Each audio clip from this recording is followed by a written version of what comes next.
Is that your dinner?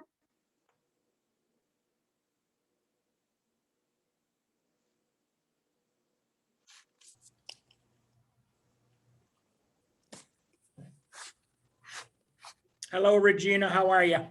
Good. Are you eating dinner? I am eating a snack before dinner. My dinner will be at about 7 o'clock when I go back downstairs. Okay. I'm at Canisius College taking another course. Oh, right. That's what you said you were going to do. Yep. What course are you taking? Ignatians, they're taking Ignatian spirituality. Oh, that's deep. Information about becoming a yeah. A leader in that, like to lead groups doing that or something? To become a director. Right. Okay. Spiritual director. Oh, sure. Yeah. Yep. So what are you painting this evening? I haven't picked anything. Is there anything in particular you would like to see next time? Yeah. How What? about a blue and gold parrot? Oh, I can find one of those. Okay. Oh, right, because you have a parrot, right? I had a blue and gold parrot years ago, and she flew away and drowned in the Lake Chautauqua. Oh, no. Yeah, she was my baby. Oh. Now I've got an African gray, Okay. which is home with mama and driving her crazy because I'm not there. Right. Just talking all the time. Where's daddy? Where's daddy? Yeah.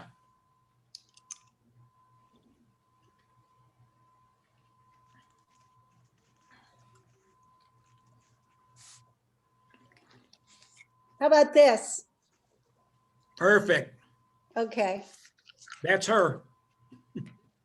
Right. I'll try to do this one.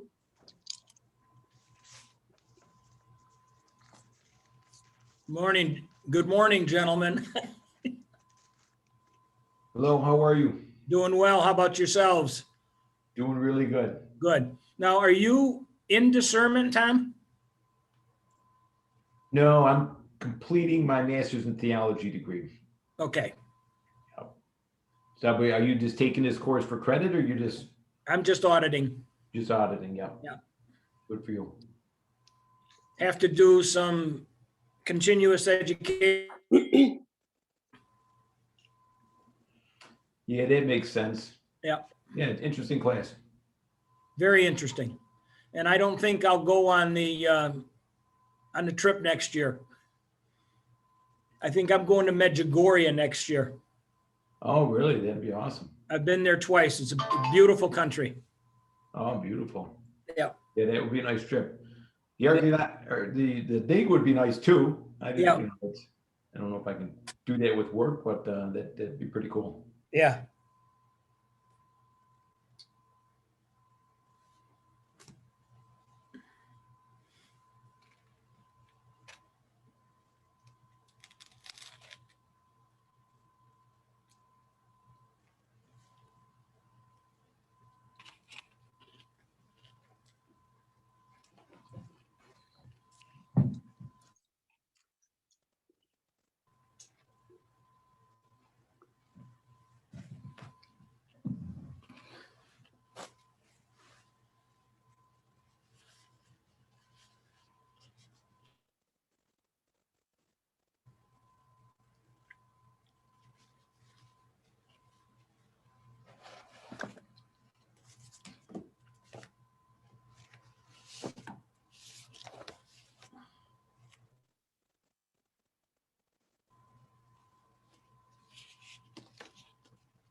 So Deacon, look at this blue one.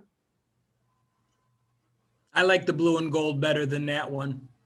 because I'm prejudiced, but whatever you would like to paint. No. I'm just saying, I've never looked at parrots before, Yeah. but this is beautiful. Yeah, what do they call that one? Is that a scarlet? A hyacinth macaw. Hyacinth macaw, okay.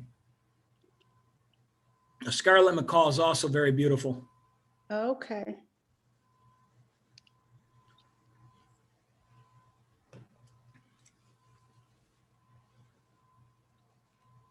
Here's the scarlet. Yep. Yeah, a friend of mine has a scarlet. Okay. So Charles, are you visiting us from Rochester? Yes, sir. I am in Rochester tonight. That's what I heard, that I couldn't come to the class. Yvonne told me. I didn't get your message. Oh, I'm so sorry you didn't get my message. I'm so sorry I forgot you were coming today. That's okay. You told me that. Yeah, I'm sitting at Canisius instead. Okay, well, I apologize for that. I would have messaged you directly.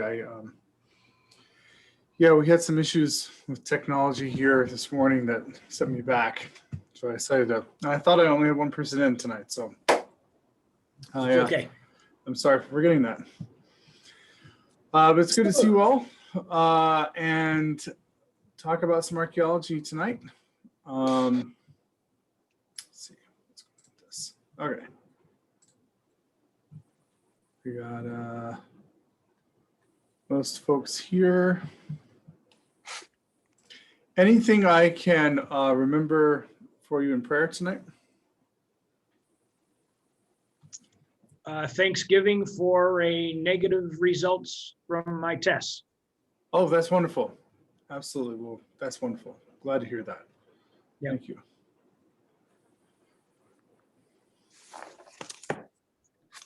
Anyone else? Well, just that Father Ron Rollheiser's in the hospital. Okay. Um,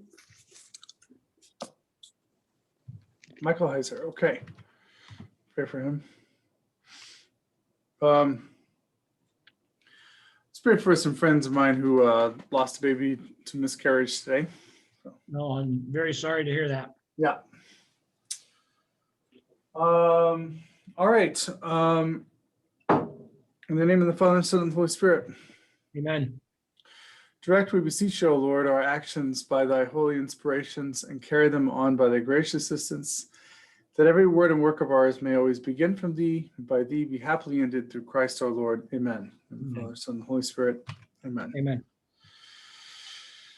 All right. Tonight we're going to talk about David and his crowd. I'm excited about that. So we've got the Kingdom of David. Let me pull that up.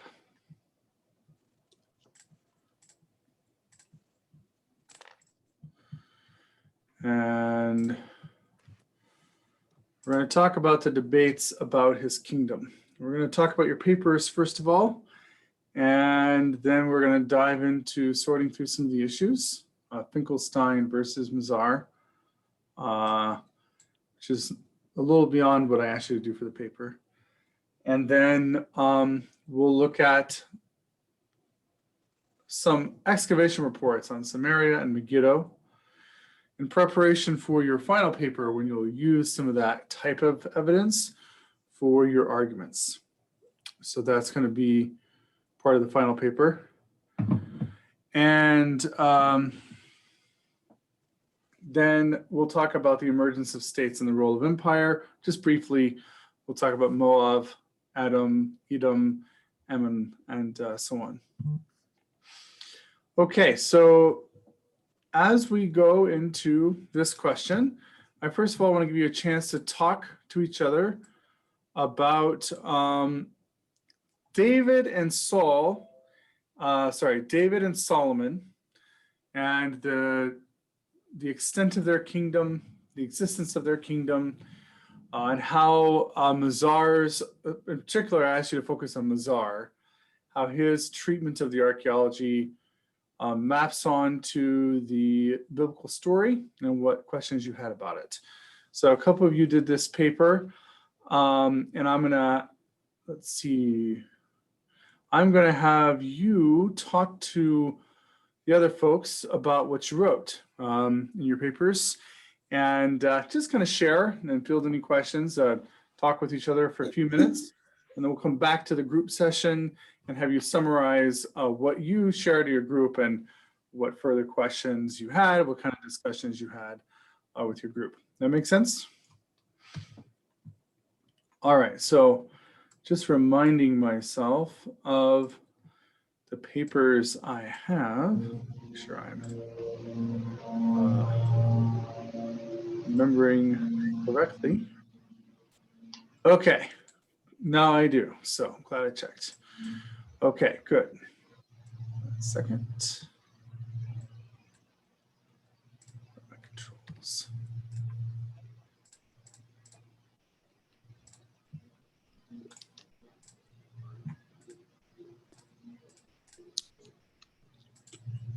Okay, here we go. Zoom sometimes updates and then I'm lost forever. Dr. Hughes, I actually just discovered the reading from Mazar and Finkelstein last night, so I reread it, but I did my paper on the other Mazar. Oh, the Eilat Mazar. The Eilat Mazar. Yeah. That's fine too. That's actually fine. Okay. So I Yeah, did that and I just read the other one today. So. That's a very straightforward mistake that I absolutely should have qualified when I've given you 2 Mazar readings. Regina even asked me that question. It didn't dawn on me that I needed to clarify this. I'm so sorry. Yeah. So clear in my brain that. Am I uploading those papers correctly? Yes, you're great, Regina. That's Okay, totally fine. perfect. Yeah. And the reason that it's fine is because Eilat Mazar's article on her discoveries in the city of David, the mini stepped wall and the gate around it, the walls and all that, those are extremely relevant for this question. And also highly debated. Finkelstein just basically is mad at everything she's saying and didn't want her to even do the dig and is disagrees with everything. And he covers that in the article. Whereas her cousin, Amihai Mazar, her cousin, who I was meaning for you to read, he is in agreement with her. So that's what we might expect. So. All right, I'm gonna send you to breakout rooms to talk about whichever Mazar you read along with David.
All right. So what did we learn and what did we discuss? Let's start with group one, which would be the group led by Regina.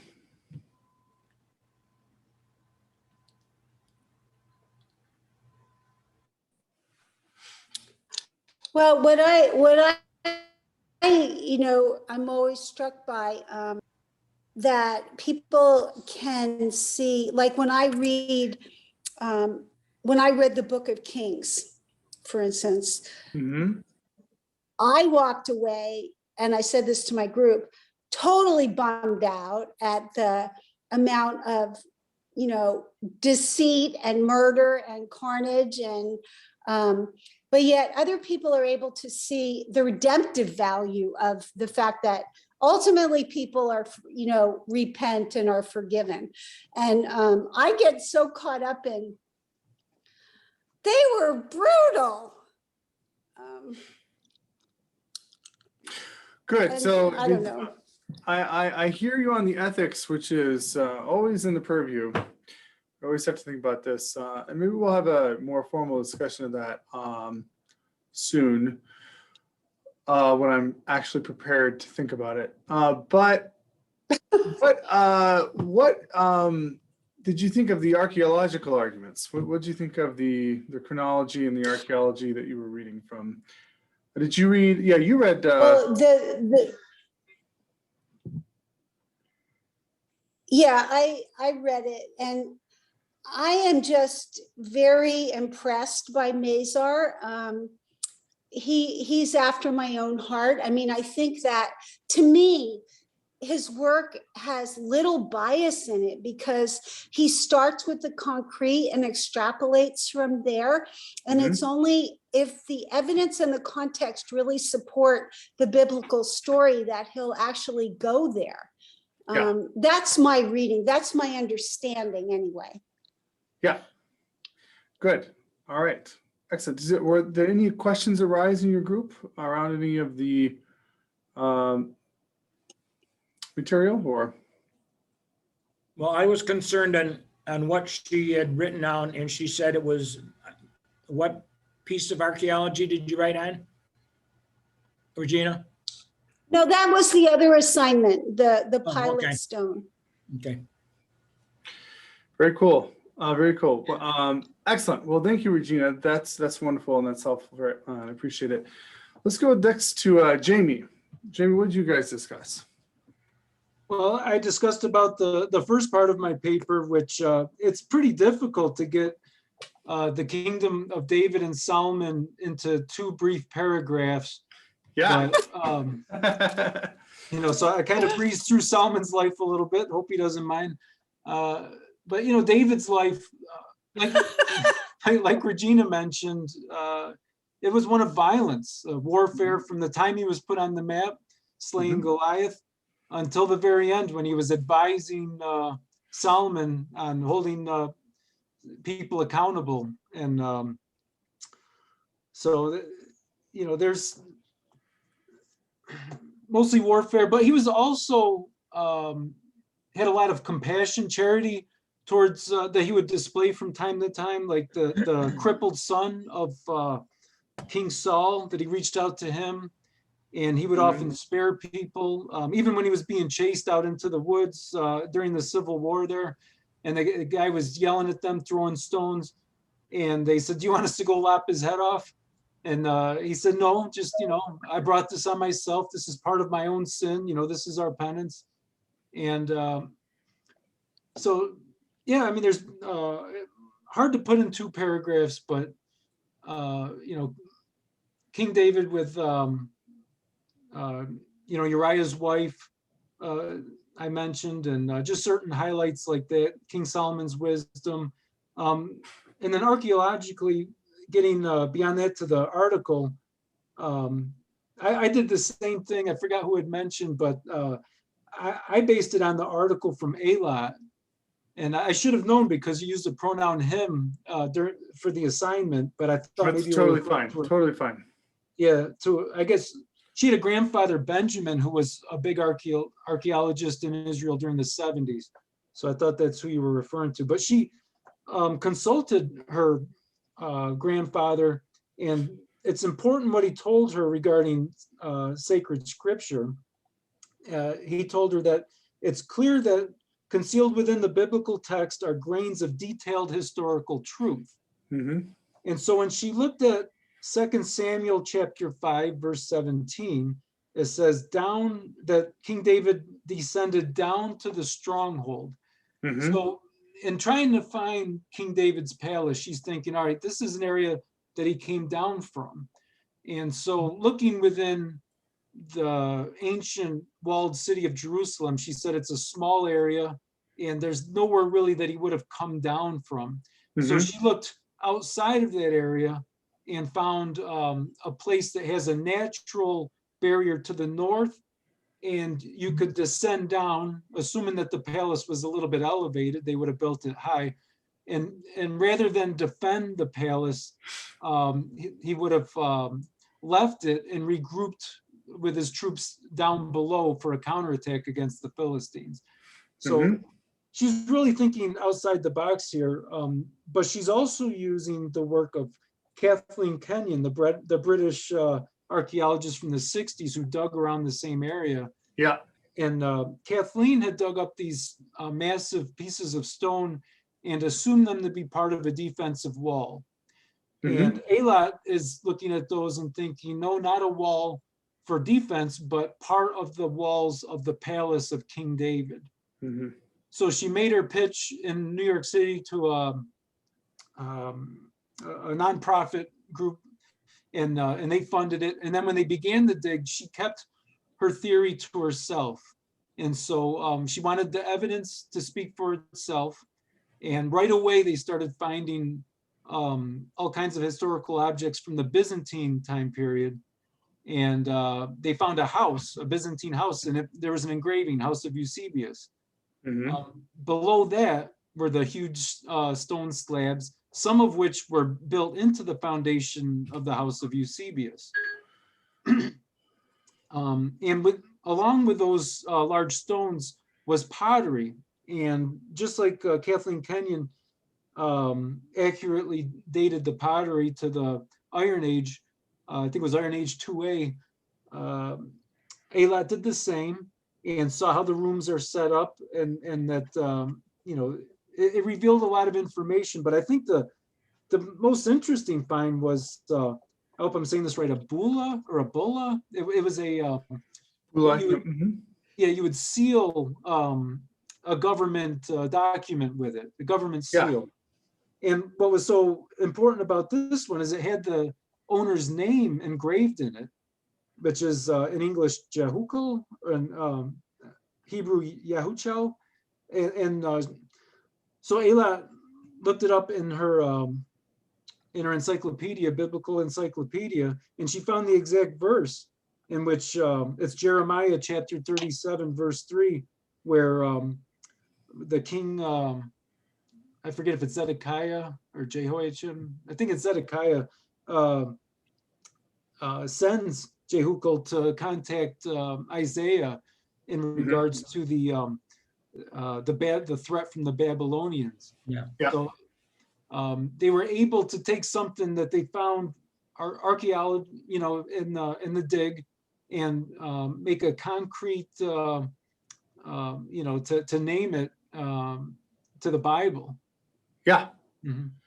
That's good. Thank you, Jamie. That's exactly right. And she continued to go further and lower layers. She found, these stepstone structure connected with a gate that was surrounded by pottery that is probably more like late bronze. So Okay. she really wants it to be a palace that Solomon built. But it may be like Amichai, her cousin thinks it's the fortress that David took from the Jebusites. Well, some debate, but definitely an old structure. And this was a very interesting thing because she's motivated. She wants to find David's palace. She wants to find the temple. She's going to look for it.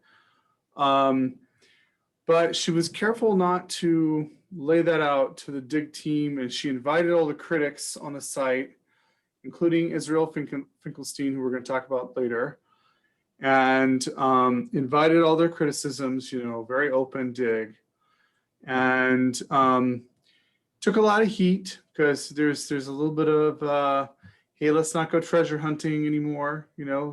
Kathleen Kenyon already said this wall was an ashlar structure from probably like, Second Temple or later. Well, people thought she was a little enthusiastic, a little naive, but she was vindicated. She found something quite old, definitely even older than she wanted to find, actually. But that's very interesting, and it's very cool. So thank you, Jamie, for that summary. You're welcome. Let's go to. Can you briefly explain, and I'm not sure, Go ahead. I'm not sure that I really grabbed this. Why is it that we can't excavate where they think David's temple is, or the Solomon's temple is? It's directly under the Dome on the Rock, which is a holy site for Muslims. It would require the dismantling That's right. of that Okay. mosque. Yeah, Okay. it's a mosque that would be I got it, dismantled. yeah. And, so it's and they try to kind of quietly work underneath it sometimes illegally, but it's the most contested site in the Israel-Palestine conflict. It's where all the riots start. It's where everyone's got guns. So you can't dig there right now. Yeah, and I don't know if that we will be able to in the conceivable future, because it's not only that it's a Islamic holy site that they've been granted in all the treaties to control, but also that finding it is just one more bit of political rhetoric for Israel to say this was always ours. We have a primary claim. You built your dumb mosque on top of our temple, that kind of thing. Right. So Got it. the Palestinians absolutely don't want that to happen. But they've been And, arguing that for years. Exactly, it's a major issue. Yeah. And I think best not to destroy living structures to find old ones. Generally speaking, that's not just a policy for that particular site, but for lots of sites. We would like to get underneath living cities and find what we could find, but we generally don't because people live there. All right, good, excellent. Third group, did you have anything you'd like to add? That's Tom. Yeah. Left you going last is, all the stuff. Yeah. Do you have anything you'd like to add? I do. So I originally did on I would say the wrong paper, the other paper, but I since read the one from Mazur. And Yeah. Is it Finkelstein or Finkelstein? Finkelstein and Mazar, yeah. Mm-hmm. Yeah, so what I found interesting when I read that is when I read Finkelstein, he makes a convincing argument. Then I read Mazur, he makes a convincing argument. So it's interesting that they both do. But when you really boil it down, I think there's a lot that they agree on. That they both agree that Kings and Samuel were written at a much period after the destruction of the northern kingdom. And it was written from a Judah perspective. Maybe they're trying to reunite the kingdom and either rewriting history or retelling history when Jerusalem was the center of the kingdom. Yep. So they at least agree on the later writing, and they both agree that David and Solomon existed. The question became, how big was the kingdom of Judah? Was Jerusalem and David and Solomon really the center of the kingdom, or were they more of a minor player in the overall kingdom? And what it Yeah. seems, it comes down to one biblical passage, more than this, but a big passage is where Solomon supposedly built cities such as Megiddo and a couple of the others. And when they have since dug in archaeology in that area, which they originally thought was uncovering things from the 10th century, which would have been when David and Solomon existed, Finkelstein is now saying that that dig is showing things from the 9th century, so it was built after Solomon existed. Mazar will argue that that's a wrong talking about a century here, and it's hard to exactly say when that city was built. So it really comes down to this 1 century, who built those cities, as to how prominent David and Solomon were, that they would have built it, or did they not? Yeah. Excellent. Thank you, Tom. Yeah, and that's what we're going to plunge into next. And Tom's talking about Finkelstein and Mazar, that's the reading I've posted a couple times now for aspects of the course. And I just want to I should have talked about it a little bit. This is a very interesting book.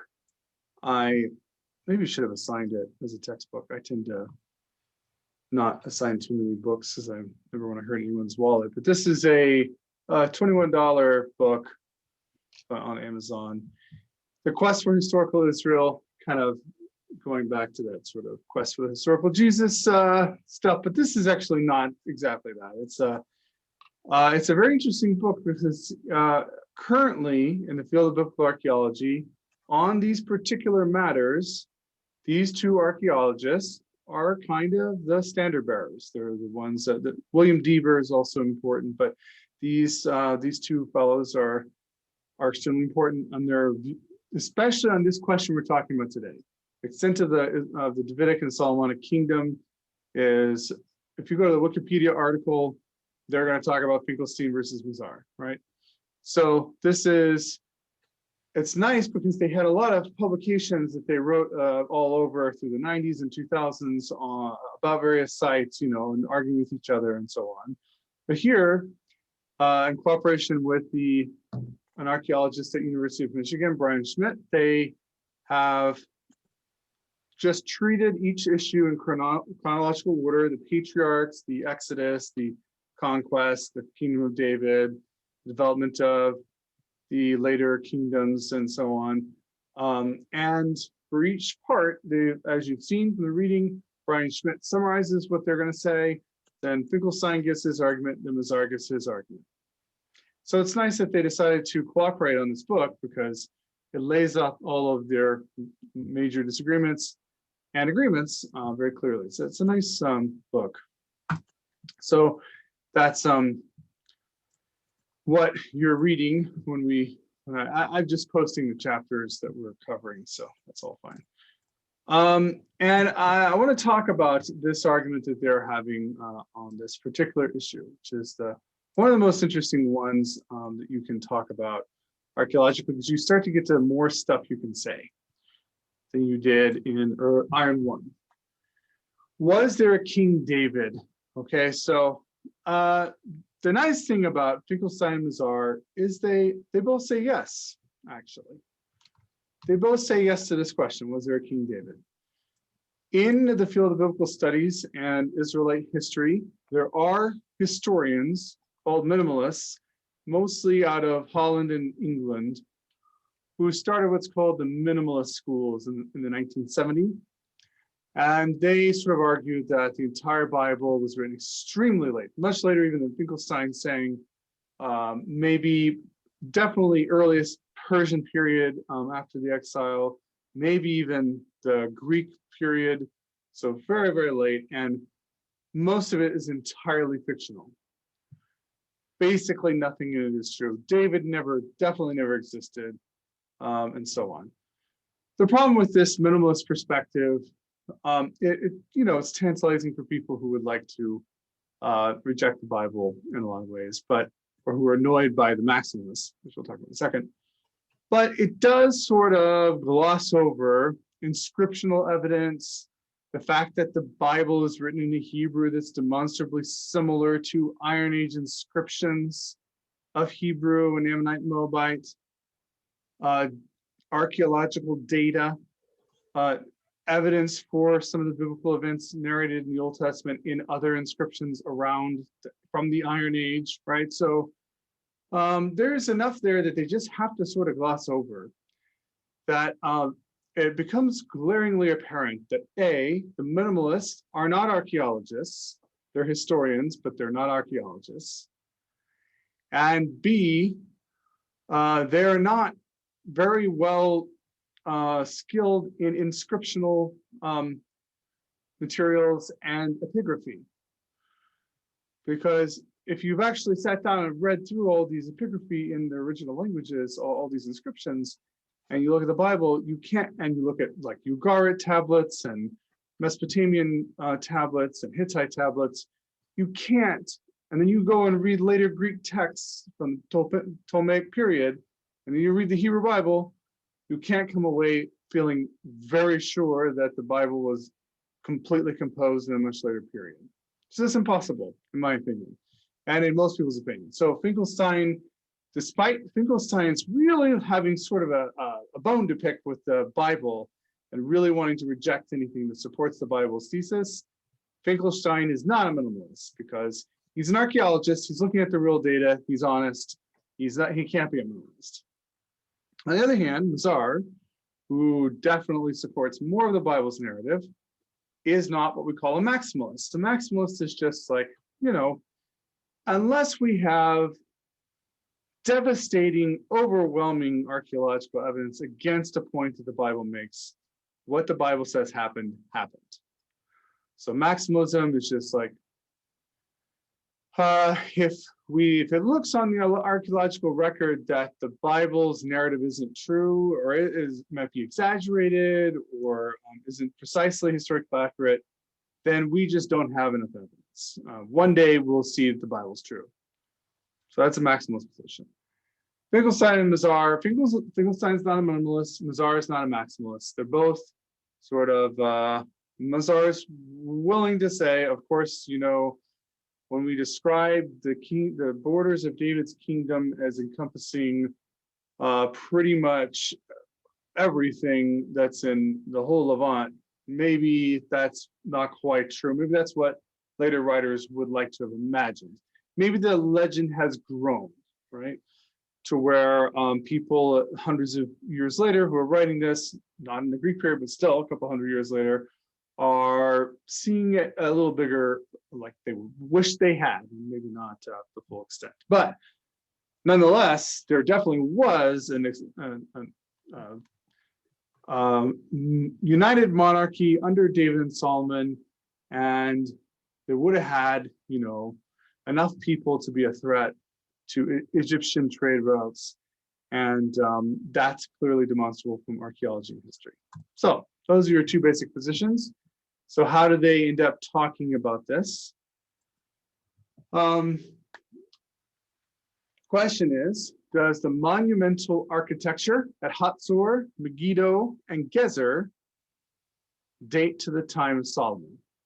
When archaeologists originally started looking at, especially this guy Yadin, started looking at monumental, what we call monumental architecture, stuff that's definitely seems to be like a palace or a massive gate or some sort of state-sponsored work, and not something that your local farmer would have had. Something that supports the larger political power is what we mean by a monumental architecture. Does this monumental architecture that we found date to the time of Solomon, or is it later, to the time of Omri? How do we coordinate pottery and history, and how do we think about all these things? So let's just remind ourselves that in the Iron One, we've moved from the late Bronze Age, where we've got massive city-states, those collapsed.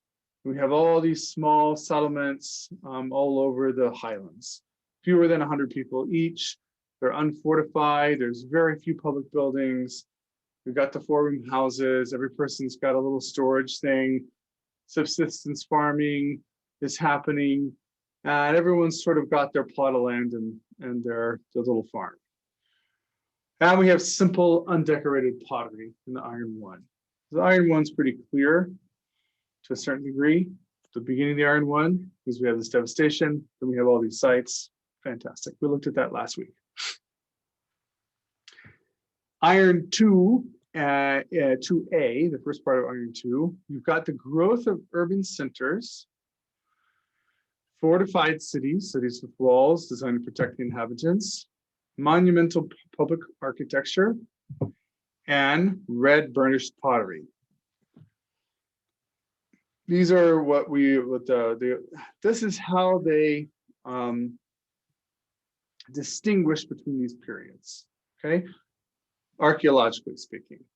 So fine, those things are distinguished or can be distinguished.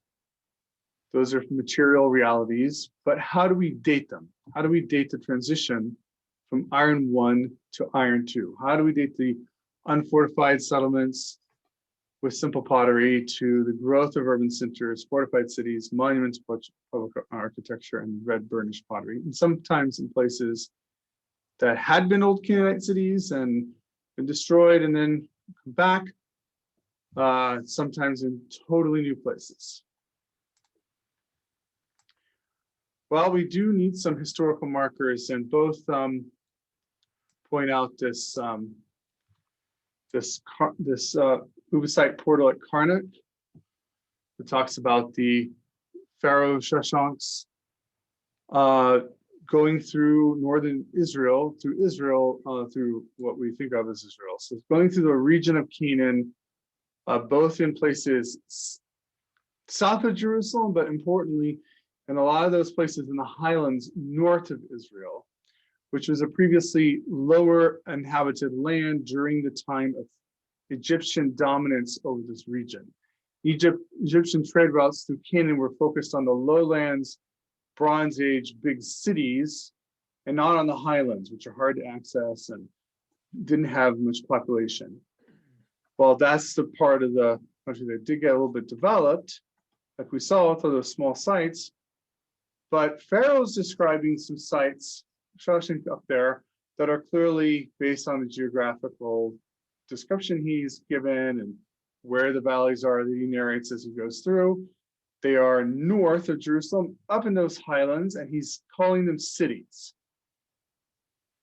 So that's important because this can be pretty much dated. It's not completely clear from Egyptian chronology, but it can be dated to around 925 BC, or at least in the 10th century, for sure.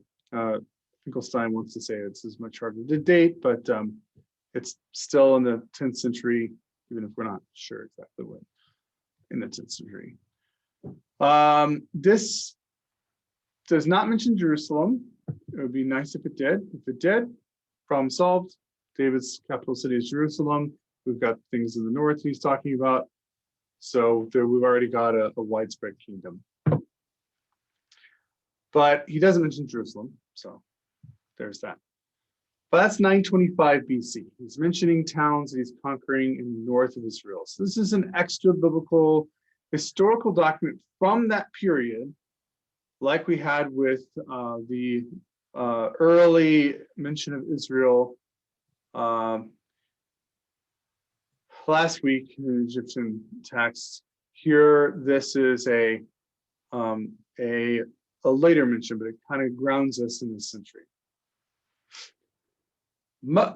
Later on, by 852, we're on pretty firm ground. Shalmaneser III's Kirk monolith, which we read last week, mentions going against Israel as a part of the coalition, mentions Ahab, and so we are firmly into ground that we can talk about and map onto the Bible. And we know exactly when Shalmaneser lives due to his many writings and the history of this period. So this is all very clear. The Tel Dan stela, look at the date on this is a little broad, like how to date this.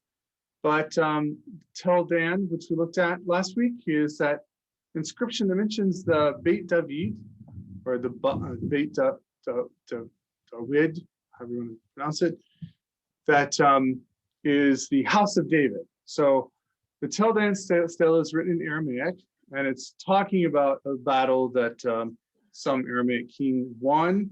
Most people think probably Hazael, who does conquer Israel as narrated in the Bible, all the way down, doesn't take Jerusalem, but has massive victories in Israel.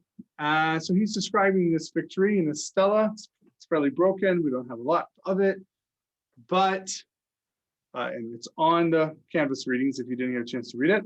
But this Tel Dan stela, importantly, settled for Finkelstein and even for anyone who's sensible that David did exist. Right? To what extent his kingdom was, that can be debated. His existence can't be, because we've got the house of David. So it's not actually talking about David himself, but nonetheless, something that would have existed, 150 years after he lived, and calling a polity, right, the house of David. That is, there's a political reality that's the house of David is important for establishing the fact that David likely existed. Tom. What is it that guarantees or tells us that David was definitely from the 10th century and not the early 9th century? Sorry, say that one more time. How do we know that David was from the 10th century and not possibly from the early 9th century? Well, it's just by the chronology that we can establish later in terms of how it mapped up. So by the time we get to Ahab being mentioned at 852, and we sort of think about the reigns of kings as presented in the Bible, we're looking at 10th century David. Yeah. Okay. Thank you. Yeah. It tells me how old at least a couple of them, how old they were. Yeah, precisely. Right. So yeah. So we're relying on biblical chronology for that, but and so there could be a little bit, but it's a pretty tight, in terms of archaeology and history, it's a pretty tight timeline. Yeah. The Mesha Stela, another extra biblical text, is another helpful text for dating this stuff. We've got in the Mesha Stela description of Moab defeating Israel in a text that matches text in 2 Kings, and it's dated about 840 BC. It seems to be the first extra biblical mention of the name Yahweh. There's the name Yahweh is mentioned. Mesha claims the victory for Chemosh, who's the god of Moab, and against Yahweh, the god of Israel. We read this last week. It's the fire going out and destroying all that. So that is an important text as well for dating things. And then Sargum's prisms were the last text I had you read. Those about 722 to 705. This points to the end of this period. Well, this is fairly well established anyway. We have a bunch of many texts from the rise of the Assyrian Empire, which is already happening by the Kirk monolith in the 9th century. So by the end of the 8th century, tons of texts about what's going on in Syria, and Sargon's description of what he did to Samaria, which is now the capital of northern Israel, and how his policy went. If you read that text, you're going to see the Assyrian policy, which was once you conquer a country, you take most of its inhabitants out and spread them all over your empire, essentially, in different places. And then you take people from everywhere else and move them into that country. So there were some Jews left in northern Israel, but they were intermingled by Sargon and co. With other people from throughout the Assyrian Empire. And what sort of eventually they turned into what? They turned into Samaritans, right? They're Jewish in a way, but loathed by the Jews, we always have the most rivalry with the people who are most like us, right? Catholics are usually really mad at other Catholics more than they are at Protestants, right? Well, Jews and Samaritans are as close as you could possibly be to being the same thing, but not being the same thing. Samaritans read the Torah, but they changed all the names of the places where God says to build a temple to the north, and place where God comes in the mountain to the north by Samaria. And there you get all your debates in the New Testament that you're very familiar with, the Good Samaritan, the woman at the well, and so on. But that all started in this text, Sargon's Prisms, where he lays out exactly what he's doing. Moving people around to, and that undermines any sort of resistance because you don't keep a national identity in the same way. It's very Machiavellian. The Assyrians were no joke. Didn't some of the northern sort of elite escape to the south? Yeah. Yeah. Very likely there are not just the elite, but a bunch of people escaped from the south to the south. We actually don't have a ton of that in the Bible, but archaeologically speaking, Jerusalem and Judah just explode after the fall of the Northern Kingdom. So there's a lot of people who end up going and becoming Judahites, and they are Judahites. But those who stayed and intermarried eventually become Samaritans. Ron. Yes, in the reading, I guess I was a little, I wasn't quite sure about how they were, the northern and the southern. Are both the people that we read, are they okay that the northern kingdom and the southern kingdom were at one point the same people? Because I guess I was really fascinated with them, how they came in, and how they were talking about, I guess there was one phrase, the Hebrews were basically Canaanites. And, Oh, yeah. Mm-hmm. Yeah, Ron. Yeah, we talked a little bit about this last week. yeah, I missed it. I'm sorry. No, that's fine. That's fine. I didn't mean to call you out that way. I was just thinking about this. I was like, oh yeah, you weren't here. I didn't mean to put you on the spot like that. But yeah, they were.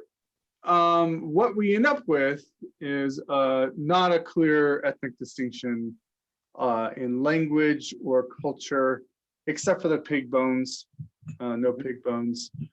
But Israelite, Moabite, Ammonite, Edomite, and are almost identical languages. And then even like Amorite, which is another Canaanite language, is very close to them as well. It's not quite as close, but there's been it's older, so there's fewer shifts. But but Hebrew is classified by linguists as a Canaanite language. It has shifts in it that only happen with this cluster of people living in Canaan. So there is at what point that happened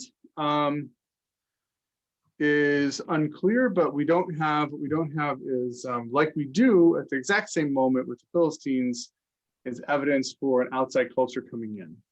Okay. We do that with the Mycenaean type pottery that the Philistines come in. This sort of different language that they bring, but we don't have that with Israel coming in from Egypt. Now there's a lot of ways to explain that and talk about that, but that's in terms of the facts. Those are the facts, yeah. All right, because I was kind of the northern, from what I gather, their religion would be focused on small temples up in the area, or even just worship sites, versus in the south it was focused on the city of Jerusalem. Well, they had Jerusalem. Yeah. So, okay, did you cover that last week, or is that where we're going this week, or?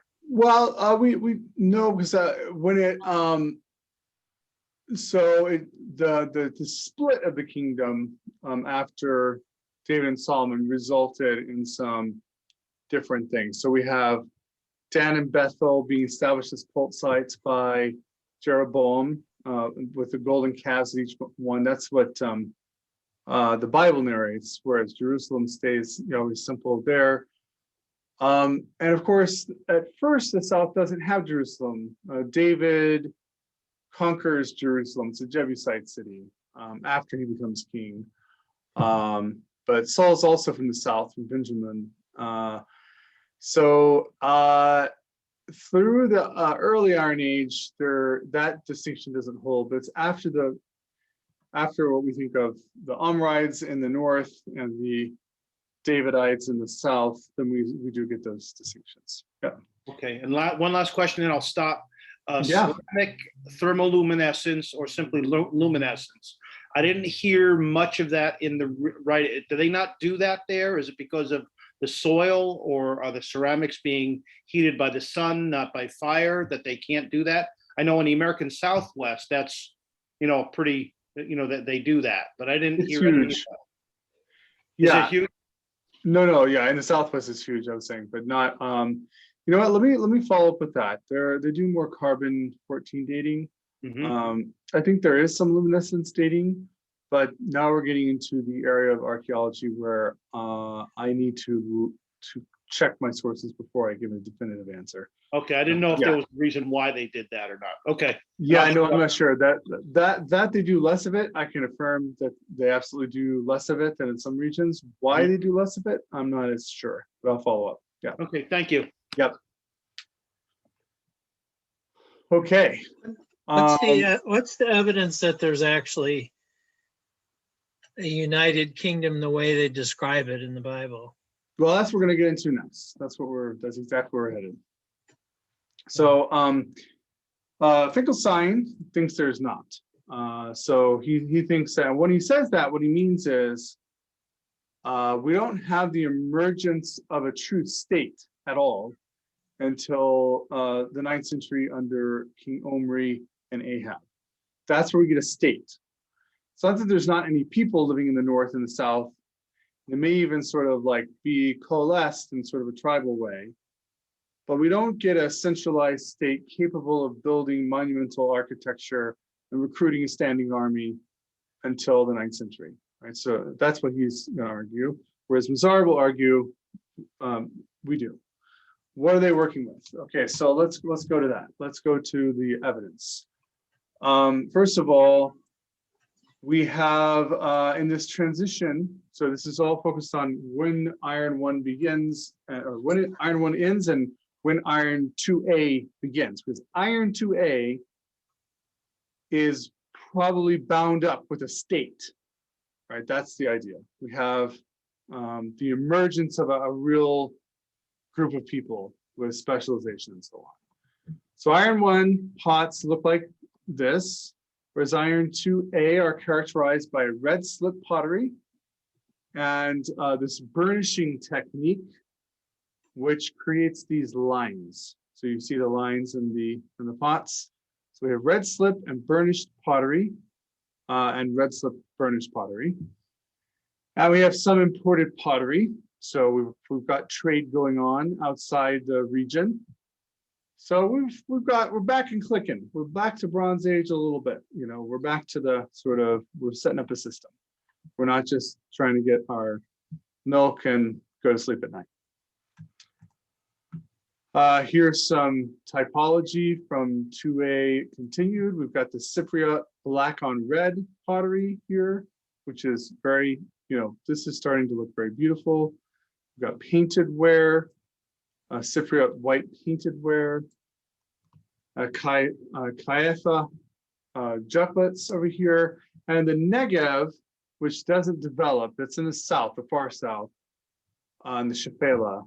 The Negev doesn't develop. It's definitely a smaller polity, right? Still up through 2A. We have reasons for dating it this late, and they're still making this like utilitarian ware in the Negev. So this is what they're talking about. This is our pottery. Now, of course, when this pottery represents 2A, Iron 2A, but what tells us that this pottery belongs at a certain date? Like, we don't know. We know the 2A because pottery tells us the typology is relative. We can see the development. But pottery development and typology doesn't give us an absolute date for when that change happened. That's the debate. We've also got architectural change. We've got these 4-room houses, which are your simple structures. You can live with your family, to these casement walls. See this 6-gate structure here, where you've got double walls all the way around the city. So you could line soldiers up in here if you needed, archers, you could, and you've got various ways to get in. This is, it may not look like much because it's a demolished place, you know, the archaeologists uncover, but it's a, you know, it's a massive project. I shouldn't say massive. It's a substantial project that would require more than just 100 people to put together. So that's a change as well. They're dating, I mean, you can see the layers of the unfortified below the fortified. Yeah. But they're dating the progression of that from the pottery. In some cases, once we establish a date for the pottery, but we haven't done that yet. We're still just talking. We're just talking typologies. So we're saying this is a typology, these spots to those spots, and this is a typology, that structure to that structure. We're moving from simple to complex. And both those, and yeah, so this where is found at this same level as these gates, but we're not dating anything yet. They belong together, but we're not dating anything yet. Here's some more architecture. This is ashlar masonry, where we're doing more complex stuff. This is Megiddo, which we're going to talk about a little bit later. But this is one of these cities that Solomon is said to have gone up and built. In Iron 2A to Iron 2B, which we're not going to talk about as much, but I want to just lay out the typology. This is Iron 1 to Iron 2A. And this is Iron 2A to Iron 2B. This is Iron 2B, this kind of pottery, this kind of fortification gates and so on. We've got far more complex art. We've got themes, we've got animals. Here, you know, we've got pretty things and geometric shapes. Here we've got something else entirely. We've got an increase in Aramaic and Phoenician influence on pottery. We can establish this because of having Aramaic and Phoenician pottery around. Gates are smooth in addition to chambered, and fortifications have massive thick walls rather than casement. This is casement walls here with stones, and here we're starting to move toward masonry, and in 2B we've got full thick walls. We've got pottery that looks a little bit different. These bowls with red burnish, they're circular burnish pattern, they're late 2A and 2B, but they've got more going on. And then we've got Samaria ware, which is fine clay. We've always got this little circle on the bottom left. It's unburnished, so you don't get the movements. You've got a little more technique, and it's similar to Phoenician pottery finds.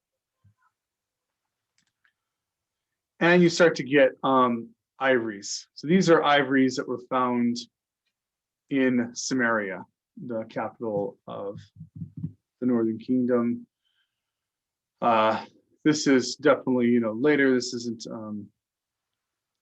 well, I shouldn't say that. We haven't talked about dates yet, but this is likely, you know, later. And fine artwork here made out of ivory. So we've got a development, got a clear development. Those are some sort of, you know, markings of it. There's a lot more, of course. That's just a tiny bit, but that's the kind of thing that we're looking at to move the relative dating forward, the typology. So this kind of typology gives relative dating. Inscriptions in a secure archaeological context give absolute dating. Sadly, some of the inscriptions we talked about are less than secure. Teldan, Mesha, they're not really secure. We can't be for sure when they narrate things that are, we know what they're talking about when they're talking about it, so it's very helpful, but we don't have them in their archaeological context.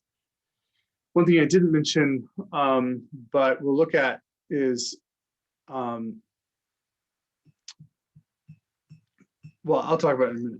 Anyway, two pillars of Iron Age dating. The late Bronze Age collapse and the end of the Egyptian presence in Levant in the 12th century. And in this period, 732 to 701, I would say 722, that's what I memorized when I was a young lad, is the Assyrian campaigns in Israel and Judah. 722 is when the northern kingdoms falls, but the campaigns start in 732, continue on through 701, and include Sennacherib, ransacks Judah and puts Hezekiah, in a vice grip in Jerusalem, and that's narrated in the Bible and in Sennacherib's annals. So this is your two pillars. We know for sure that this happens, where it happens, how it maps onto the Bible, and what it looks like at destruction layers and so on. So this is no problem, and this is no problem. So if we've got the end of the Bronze Age, and we've got the end of the Northern Kingdom through the Assyrian conquest, where do we put monumental architecture, Shawshank's campaign, red slip pottery, Samaria ware? Where do we put all those things? How do we lay them out?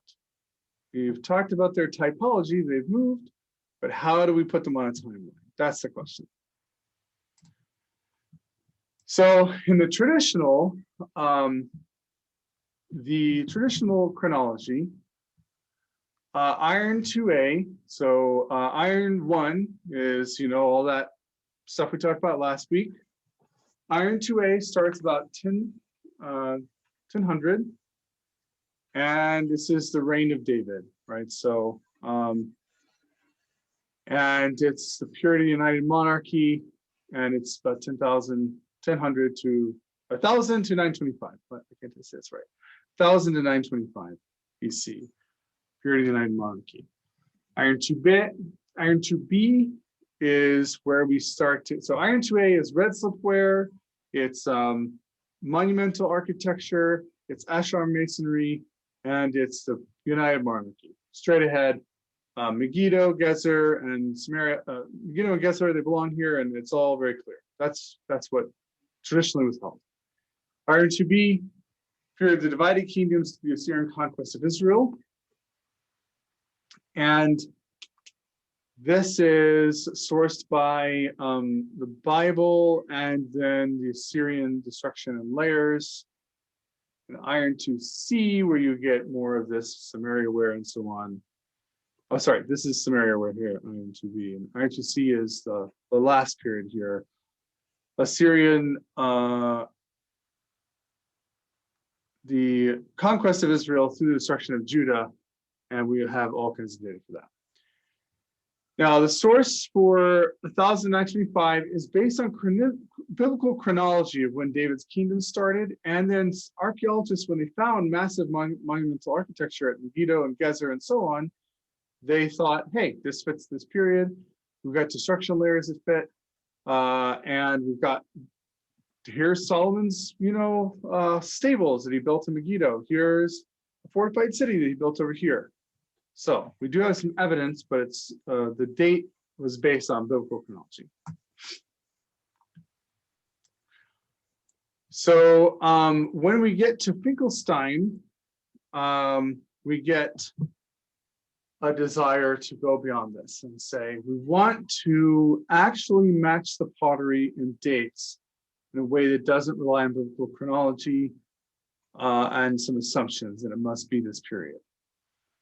The goal is to match one phase of the pottery development in Iron 2A with a securely dated historical event.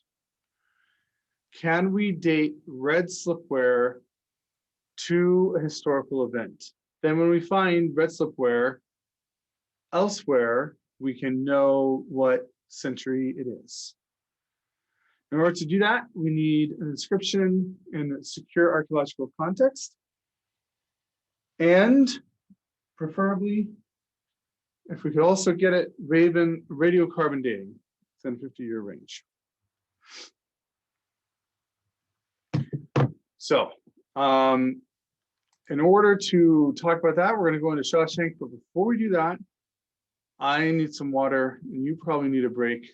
So I'm going to give you a break. We're going to go from 7:22, 7:23 to 7:35. See you in a minute.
Jamie, you there? Yes, I'm here. Okay, I just wanted to make sure I had a power outage, Oh, so I just got back on. So we're on break, I assume? yes, for a couple more minutes. Yes, sir. Okay, thanks. Yep, no problem.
All right, welcome back, everybody.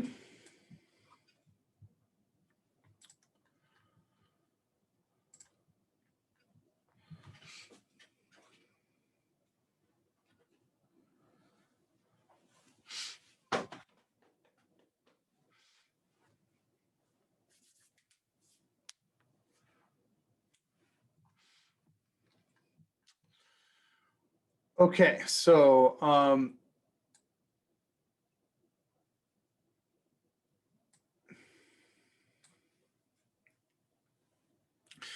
as we were saying, our goal is to sort of map on the typology to the history that we can date securely. And there's going to be a little bit of debate about whether we can do that and how.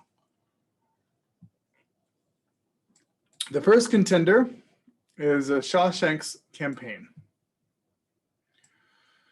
We have here a passage from 2 Kings 14, 25 through 27. In the 5th year of King Rehoboam, Shishak, king of Egypt, came up against Jerusalem. He took away the treasures of the house of the Lord and the treasures of the king's house. He took away everything. He also took away all the shields of gold that Solomon had made, and King Rehoboam made in their place shields of bronze. All right, so 2 Kings 14, got King Rehoboam. We can kind of understand where he's at in biblical chronology in any case. And then we have a relief that I mentioned before that I showed you a picture of, which details Pharaoh Shoshank's victories. It's at the Temple of Amun at Karnak. And it lists place names according to the topography of Canaan. Like I said, sadly, Jerusalem is absent from the list. Now, Shoshank and Shishak, because of the phonological realities of these two languages, the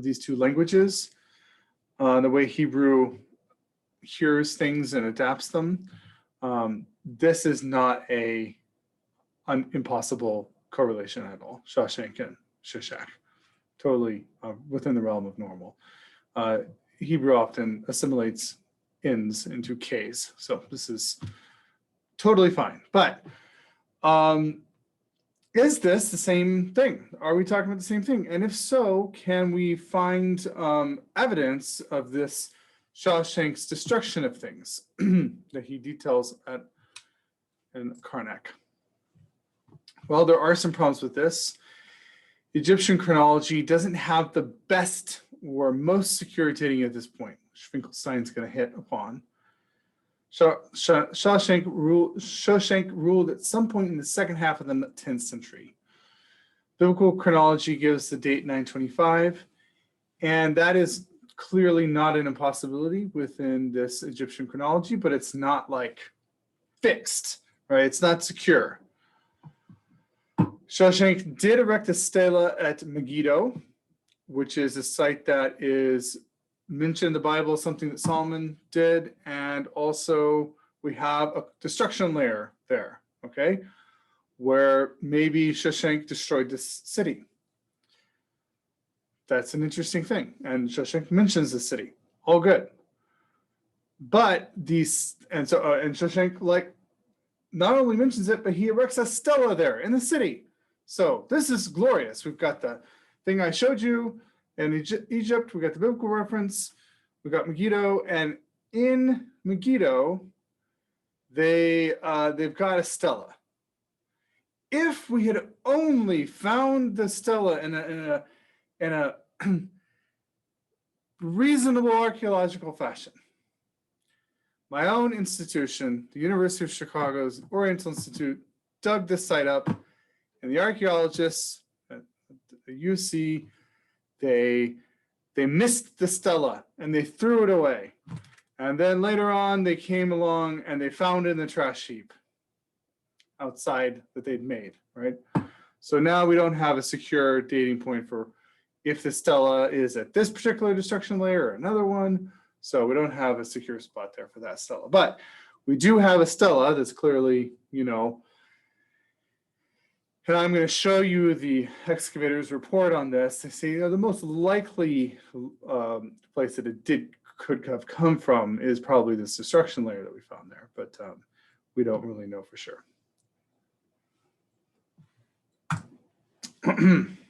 So he claims to have sacked Arad and Megiddo. We do have a destruction at Megiddo. We have two different strata with iron 1 pottery, and they have destruction layers 6 and 5A, 4B. Finkelstein and Mazar differ on which should be dated to Shawshank. We do have Arad destroyed with some burnished redware, but it's not like a huge home run. So we can't match the exact pottery to the exact layer definitively. We only have probability. Because of this, Finkelstein comes along and says, the reason we can't find a solid state that we can point to in the 10th century is because it didn't exist. We're going to challenge the entire chronology. we're going to invent something called the low chronology. And this is what he's going to challenge. Got conventional chronology, beginning of iron 1 is 1200, beginning of iron 2A is 1000, is 1000, and beginning of iron 2B is 925, like we said. But this Philistine monochrome, which is traditionally dated between 1200 and 1150, he pushes down to 1150 and 1100 based on similar finds in Egypt. Okay, pushes it forward 50 years. And then he argues that actually we don't have a change from material culture immediately following the destruction layers at Arad and Megiddo. So we are going to push the whole thing forward. So Finkelstein's new dating, he's going to push this iron 1 forward to 1150 based on the Philistine bichrome ware, forward 50 years. He's going to push iron 2B forward for other reasons to 800 instead of 925. And so that's where he's going to push it. And now the debate is, where does iron 1 end and where does iron 2A begin? This is the crucial thing for him. And he's going to say 925. 925. So the only thing he ends up truly changing, so he pushes this all the way into 925. And then says iron 2A doesn't start until 925. Well, why does this matter? This matters for Charles? reconstructing historical Israel. Yeah, Deacon? What's the area that they're digging in? All over. This Okay. is the whole region. Yeah. All right. And he is saying the red burnish ware, the typology that we looked at, the red burnish ware, the monumental architecture, the gates, all that stuff that doesn't come around until 925.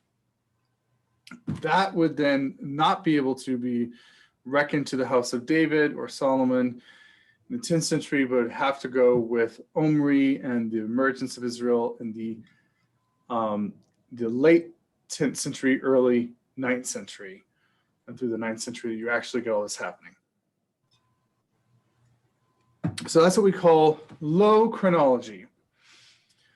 This would be incredibly dull if it weren't for it having massive implications for how you think of the kingdom of David and Solomon.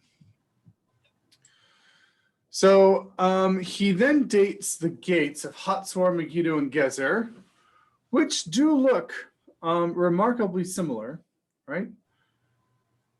These gates, we saw an aerial photograph of one of them. They all have this shape, 6-chambered gates, Gezer, Hatzor, and Megiddo, to after the time of Solomon, where traditionally they were supposed to be emblematic of Solomon's building. He assigns them to King Omri of Israel. He pushes the fact that Omri is mentioned in Assyrian sources and the Mesha stone stela as the founder of the Israelite dynasty. They call Israel in the Mesha stela the Beit Omri, the house of Omri. Solomon and his kingdom, not mentioned at all in historical records outside the Bible. We do have Beit David, but we don't have anything about Solomon. And we don't have real evidence for the extent of David or Solomon's state, their monarchy, their united kingdom. Omri has a kingdom that's only in the north. We don't have any united kingdom written evidence. So that's what he does, and he makes some complicated arguments about where the red burnish ware is found and how it dates from one side to the next, which we'll go into a little bit more. But that's his basic argument. And Mazar says, well, not so fast. First of all, Shoshank's list of northern Israelite territories he conquered has to be taken seriously. The problem with Finkelstein's argument is that if there's no emergence of a state in the north or a state at all, why does Shoshenq go up to the north? No Egyptian pharaoh has ever gone up there before. They don't have anything to conquer up there. And if it's just a bunch of small Iron One villages, why is he going up there? So he goes up there and he conquers Megiddo and he has this list. So what's up? Why does that happen? That's his main point. This has to be taken seriously. Maybe we can't give a complete secure date for it, but it's true historical record. We have to take it seriously. Assyria is not on the rise. They're on the decline. They're still on the decline at the end of, or during the 10th century. So this is the reason we don't have writings about David and Solomon and their role in the larger world, because there was no larger world that was keeping records that we could still have.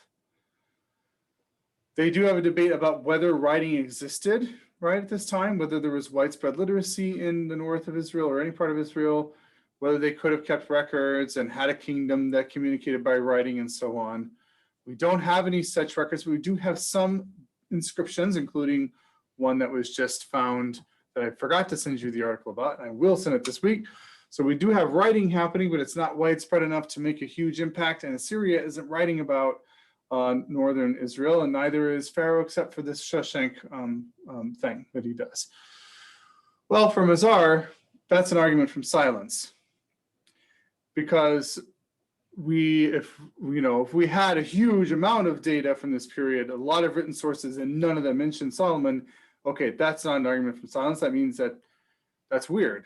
But we just don't have any writing at all, right? So we don't have Assyria commenting on this region at all because they're not involved with it. And they're the ones that write in cuneiform that gets discovered. And if they're writing in this period, they may have been using materials that simply disintegrated by this point. We don't have any writing from this period because we don't have the materials anymore, except for what they carved in stone or wrote in plaster on a cave wall that got preserved. There's some of those, but not a lot. So he says, no, this could still be a true thing. And then the House of David, this fact that the House of David is still remembered and still referred to by an Aramaic king long after David would have reigned in his boasting about conquering Israel, signifies that there's got to be enough of a state to have made their neighboring countries remember the House of David. So if that's true, it can't be just some tiny little, shack in Jerusalem. The Tel Dan Stela is found way up north in northern Israel. Aramea is north of Israel. So if David only ruled a little bit of territory down in Judah and had no influence in the north, why would an Aramaic king writing 200 years later refer to the region as the House of David? So that's what Mazar's argument is on historical sources. He then says,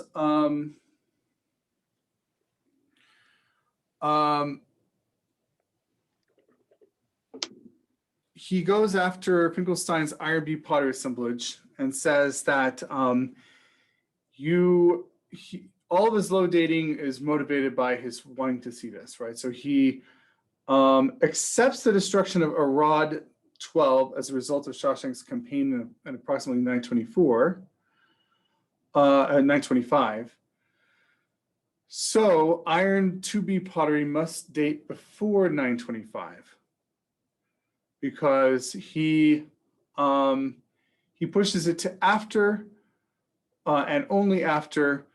At the same time, this iron 2B pottery assemblage, at the same time, if it only happens after, then we have Arad has iron 2B pottery in it at the destruction layer.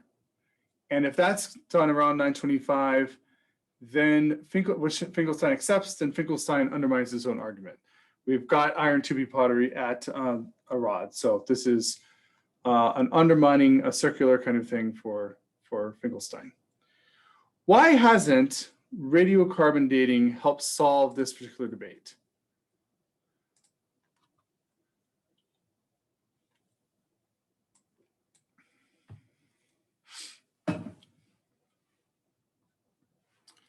Why do you It's think? plus or minus 50 years, isn't it? Yeah, exactly. Right there, you have it right there. It's plus or minus 50 years, and it's not precise enough to solve this debate. And this entire debate is focused on a period that's really too difficult to establish, and it seems to be more motivated, perhaps, by affirming or denying the historical David than by your typical archaeological methods, including by the archaeologist who wants to deny the historical David, right? So sometimes we think of only the maximalists as sort of going too archaeologically crazy, but in fact, sometimes people on the other side do as well. So what does Mazar do? He says exactly that. We actually can't date this period as precisely as this. We can't date it as precisely as the conventional typology did. We can't date it as chronology, rather. Conventional chronology, we can't date it as precisely as Finkelstein wants to either. Instead, Mazar says, Iron 1 is 1150 to 980, and Iron 2A is 980 to 830, but this whole period is going to be difficult to distinguish. We're going to have red burnished ware in both. We're going to have some places where you have a continuation of the red burnished ware after what we think of as Iron 2A starts happening. And so we can't fully delineate these narrow dates like he wants here. So he expands this out and says, these two periods are going to be difficult to distinguish. And we're going to call them all sort of the same. And we're going to modify this toward Finkelstein's, but we're not going to be able to distinguish as clearly as all that. And that leaves open the possibility. And he then argues for the, he argues that King David did exist, did likely have a kingdom that extended beyond Jerusalem into the north, that unified what were previous tribal things. That's why we have a Beit David. We probably do have Solomon building things like this palaces and the stables at Megiddo, but we don't know for sure. He doesn't press too hard for the full biblical picture, Mazar. He leaves some things unknowable. Who destroyed Megiddo? Was it Shawshank, which would mean that it happened after Solomon? Because we know that some stables and monumental architecture and red burnished ware is at this destruction layer. So if it's Shawshank, then that matches the biblical chronology, and that means that Solomon built it, right? If it's destroyed by Shawshank, it had to be built before Shawshank. For us, that's David and Solomon. Finkelstein argues, no, Megiddo is destroyed later, probably not by Shawshank at all, but by Hazael the Aramean when he describes in Chaldean, and that later thing he destroyed, the palaces, the stables, that was built by Omri or Ahab and not by David or Solomon. Does that make sense? So you move the topology forward and you move the destruction layer forward. Now we're talking about a different thing. Finkelstein says, we can't know for sure because this whole period is not as datable as this, but still thinks it's likely that since we have a Shawshank, redemption, no, we have a Pharaoh Shawshank stela right there in the thing. It's probably, though not definitive evidence is found in a trash heap, still likely that it is Pharaoh Shawshank and therefore it must have been built by Solomon. That's what he thinks. But he's not going to push it. He does explain Shawshank's campaign in a more convincing way. He doesn't make positive arguments from no data on the writing thing, and then he tends to under rather than over interpret the pottery evidence. He wants to say red burnished ware can't date us within a 50-year period, and Finkelstein wants it to push it forward. So Mazar is a little less tightly fisted around the pottery evidence. So for me, I clearly prefer Mazar's reading here, but I would also, I'm being too persuasive. I try to remain neutral, but I get excited about Mazar. I think he's right. So, but this is, what do you think? What do you find convincing?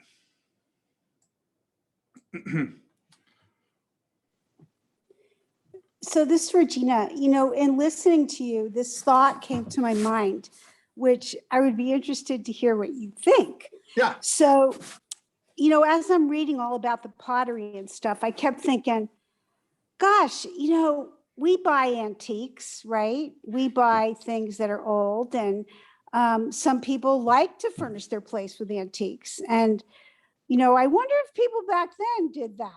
And then I thought, as you were talking, that isn't this period of time and discussion a period of relative peace? You know, Well, so is it possible that people just kept things around longer? oh yeah. Mm-hmm. You know, and Mazar sees this as kind of overlapping time periods. And I wonder if people just kept their furnishings were able to be around longer.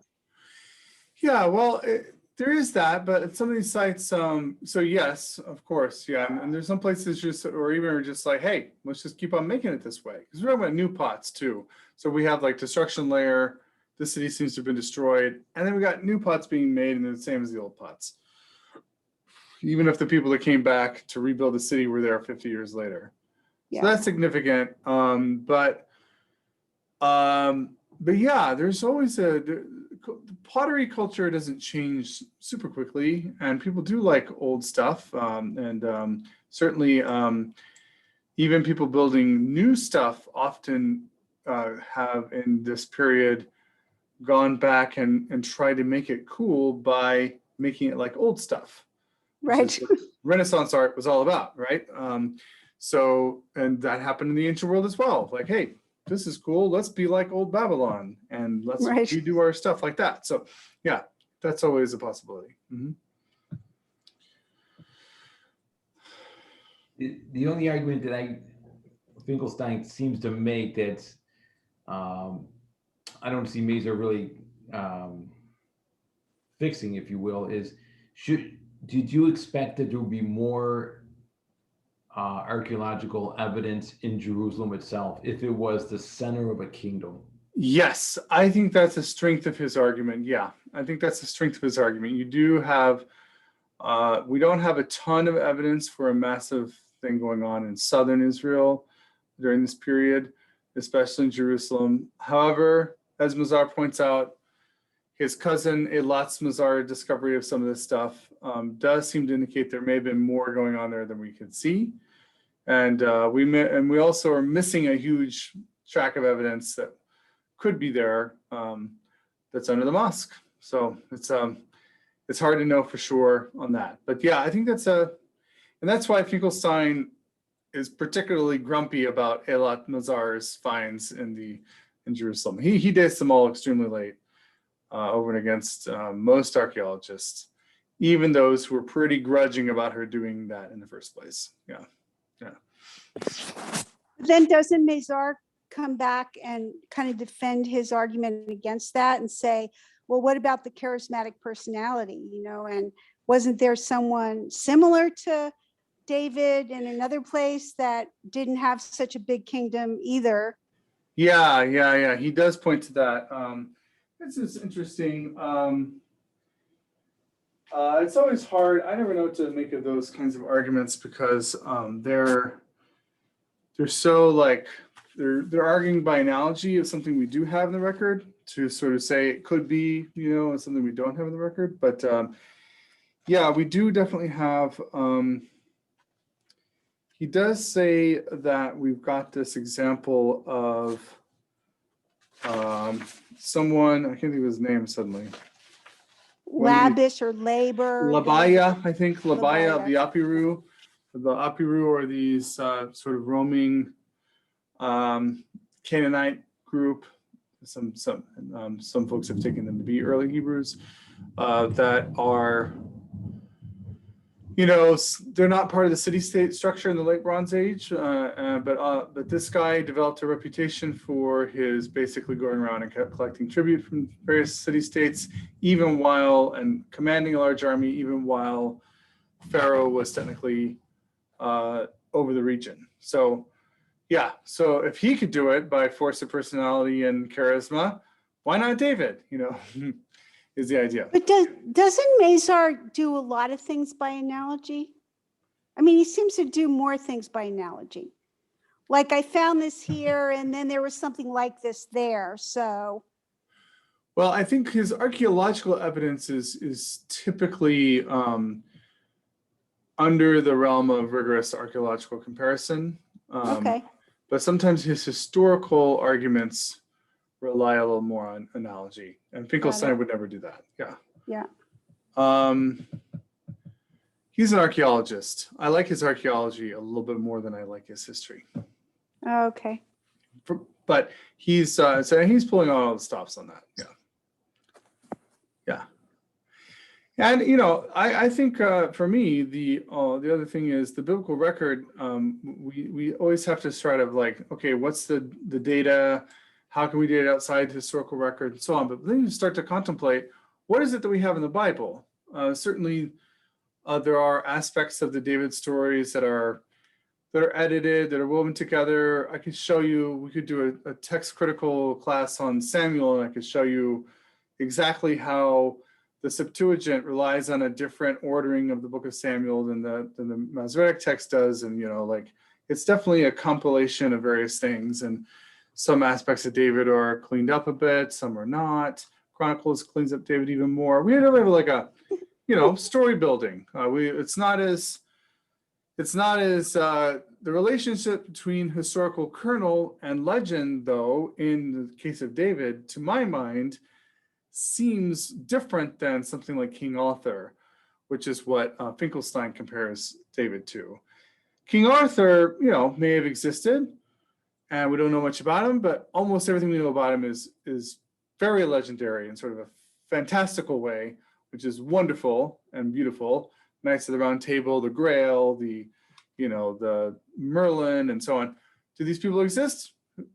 Yeah, maybe, but we don't have. What we got is tales. David, some of the stuff is not flattering. And even they're trying to make it a little more flattering, but it's still in there. You know, like Regina talked about this being violent. David, you know, the sort of way the story is told, he's just trying to, you know, be nice to Saul and take his anointing and rise helplessly to the kingdom. But certainly behind that, there are many readings that you can see where he's like, okay, he knows what he's up to. He's a political figure. There's a lot of real politics going on in these stories. And the whole story of Bathsheba certainly wasn't very flattering. So I think there are, and then when you find some things in these texts that do map on very clearly to historical records, when the historical records are found, you say, okay, there are definitely historical kernels here. There's definitely connection to what was happening. Why couldn't some of this with David be considered to be historical writing, even if it's written a couple hundred years later? It's still remembering some things that may have happened. Yeah. So it does seem, just looking at the text, that David's rise to the kingship over the house of Saul through the auspices of his general, as the text portrayed, but you know, is pretty violent and pretty, you know, when the former king's son ends up beheaded before you become king, you know, that seems real enough. So, all right, good.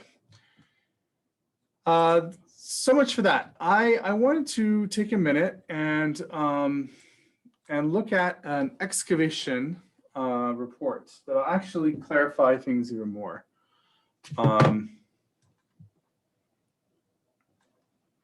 So hold on one sec.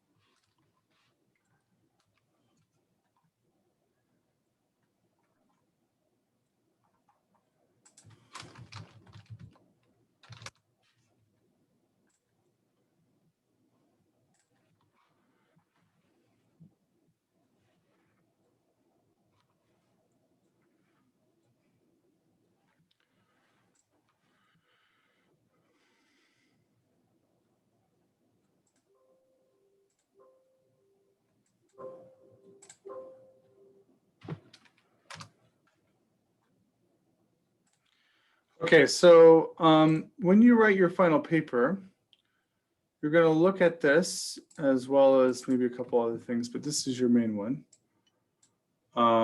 Wait, where is it? Do I have the right thing?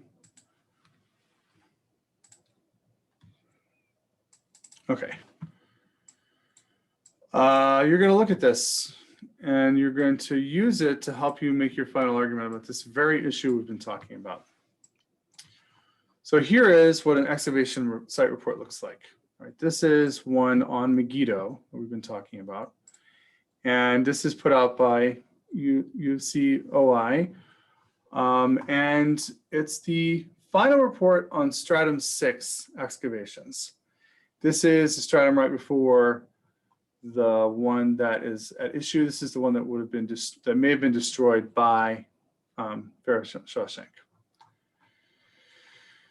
So here we have what we're going to look at. So we've got, our bibliography up front of various things. You've got the history of excavations written by some of these folks. These excavations at Megiddo started in the early 20th century. This isn't coming out till way later. So they're wrapping this up in a way, this layer, in 2004. And so they talk about the history of the excavations, and then they give the stratigraphy and chronology and try to lay out their argument for the chronology of the stratum. Then they start to describe. They have descriptions, written descriptions of everything that's found at this layer. So the architecture is described in the various areas, stratum 6B, stratum 6A, and then the areas AA, DD, AA, BB, CC, DD. Then they describe the pottery, and they do an elemental analysis of the stratum 6 pottery. And then they do small finds, ceramic objects, figurines, jewelry, bone, ivory objects, metal objects, stone objects, etc. So all of these are going to be written in texts. And then they're going to have the cultural and historical synthesis of all this. And, pottery register, these are going to be your actual photos of these things and drawings. So first come the written descriptions, and then, the registers are going to be, that's incorrect. The registers are like their formal archaeological data set register. I'll show you that. And then the photos are after that, figures and plates.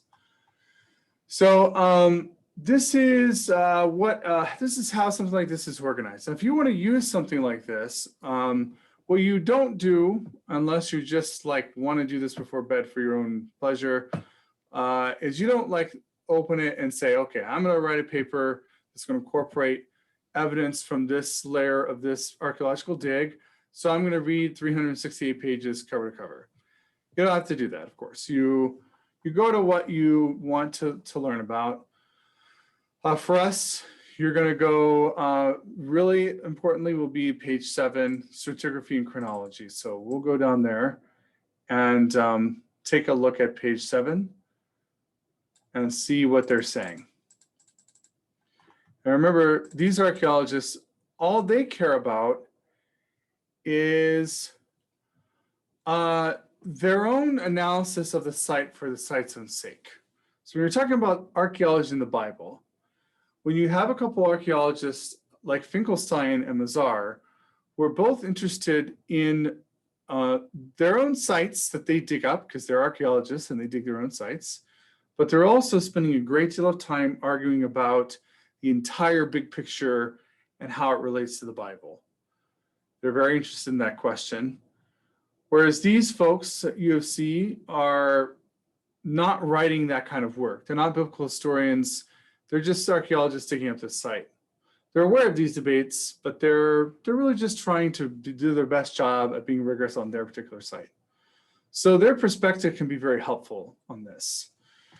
And so they sort of give a history of the sequencing of this and how that happened and why. And then, They go down to sort of a, refinements, and then of the sequence, and what, like, this will tell you what happened and why they decided to make the sequence in the way they did. And then they'll give the chronology. So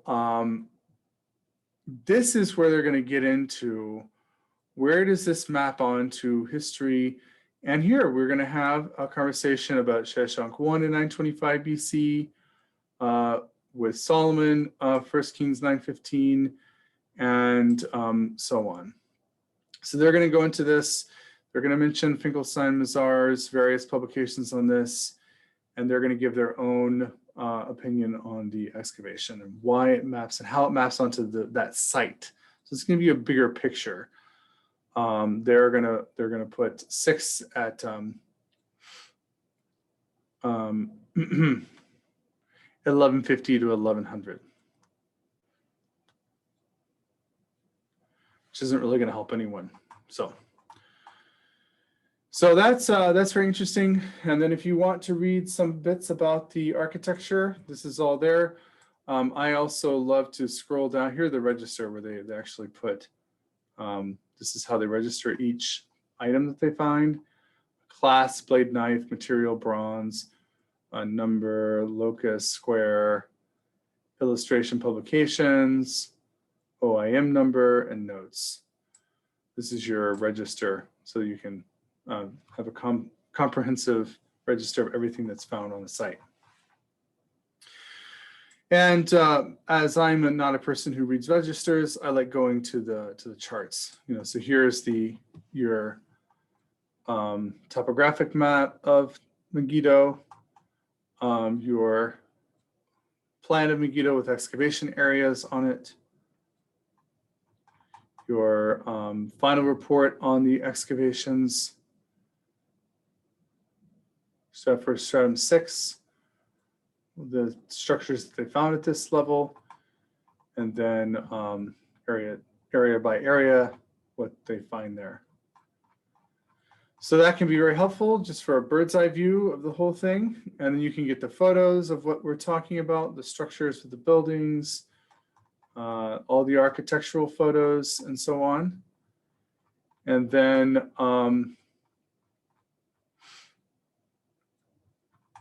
we get some fun. I'm going to go beyond the architecture. I'll go down to the objects. Those are aerials and so on. So we got all kinds of photos that are going to lay all of this out.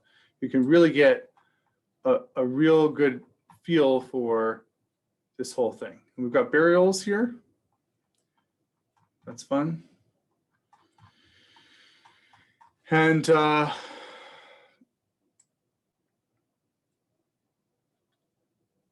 then we've got the pottery drawings, so we can get your types of pottery. If you want to start looking at typography of pottery, what you've got there, compare this to what you've got at Gezer and so on. And all these pots that they're drawing. And then you've got some photos of the things they found and some fun figurines. I like this page very much. So this is, late Iron One Canaanite figurines of folks, maybe a fertility goddess, some kind of guy. These are fun. So anyway, so this is the kind of thing you can go through, necklaces, jewelry. And if you familiarize yourself with all this, you start to get a feel for, okay, this is one layer. Okay, so when I talk about pots found at one layer and pots found at another layer, it can kind of seem very simplified. But if you look at this strata report, this 368 pages of just this one layer of Tel Megiddo and all the objects they found there, the skeletons, the buildings, and so on, you start to get to a better idea of like, okay, this was a human community that lived there. They left lots of stuff behind. They have enough of it there where you can see a similar style going on between certain aspects of what they left behind. And here's the big picture of this site. And that can just be helpful for your imaginative and creative processing of the arguments to sort of see the physical and material culture that's being discussed. And then you can use some of these things as you are brave to do so, to talk about this debate and to say, okay, here's a cylinder seal. This is like a little seal, and you roll it in the clay, and then you get your seal. You can talk about how some of this relates. You can see the pictures of it, and you can use the excavation report to support your argument for whether David's kingdom existed or not, based on this particular layer. What's there, what gets destroyed, and what happens after it if you find the next one, and so on. This is very accessible. I think it can be a little intimidating, but if you look through it and you decide what's important, and you already did like an object biography, if you were to take an object from one of these excavation reports and use it to sort of map out to some aspect of what we're talking about, you've got all the notes here to tell you where it was found, and the exact description of it, and so on. Okay, so that's an excavation report. You'll use this and others for your final paper on this. Megiddo. And they do go in here to the very debate we've been having and how it relates to this site.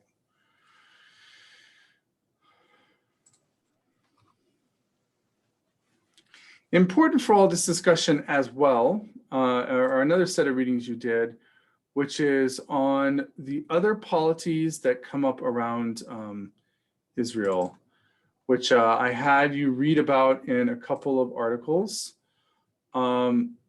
which you are pretty straightforward, easy to read, especially the first one. If you did not get a chance to read it and you want to look more into this, I recommend you do. It's filled with beautiful images and not a huge amount of text. It's a great overview of Ammon, Moab, Edom, and so on. I'm only going to point to Ammon today. I imagined running out of time again, and I haven't. I'm actually ahead of schedule today, so there you go. But my pacing is all out of whack. But we've got here a polity that existed just to the east of Israel. They are the Ammonites. We encounter them in Judges. We encounter them in other places in Samuel and Kings. They're the bad guys. Here's a statue of one of their kings.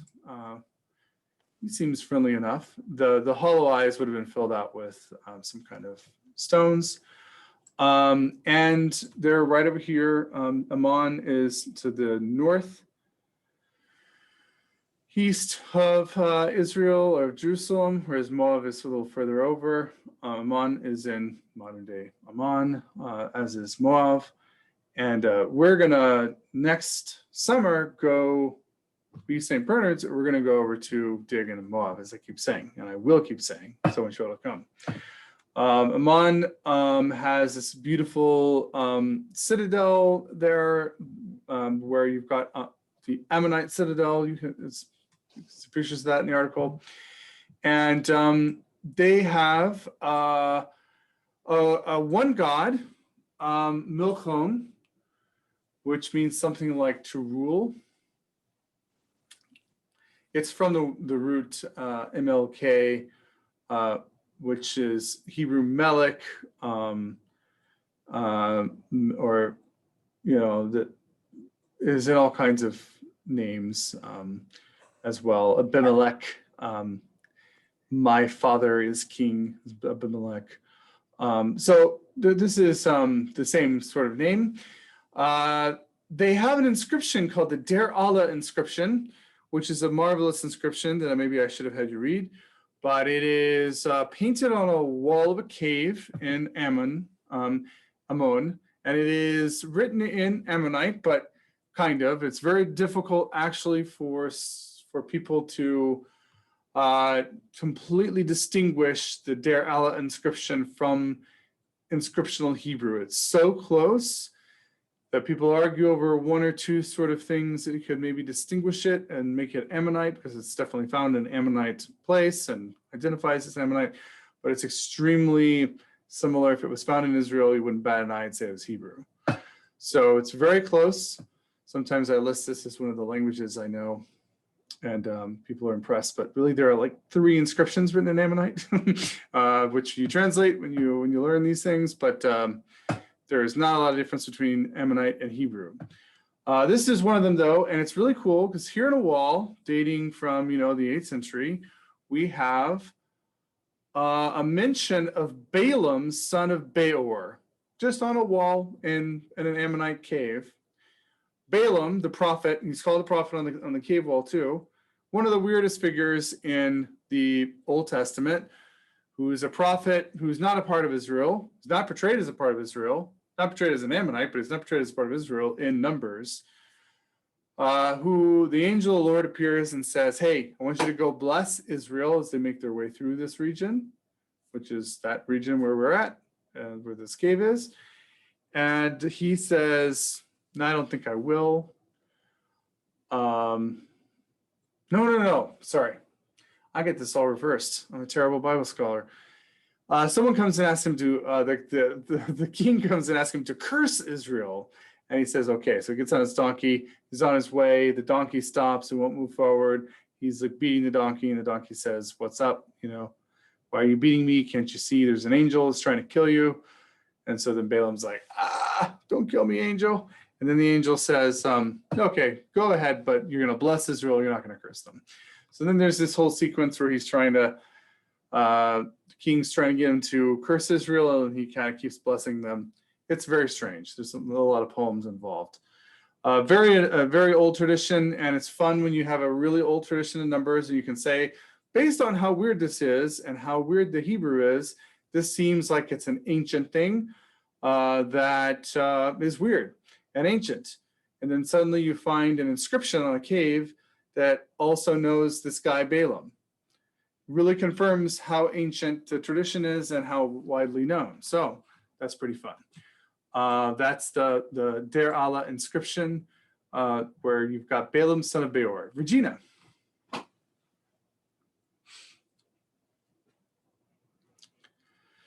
You're muted there, Regina.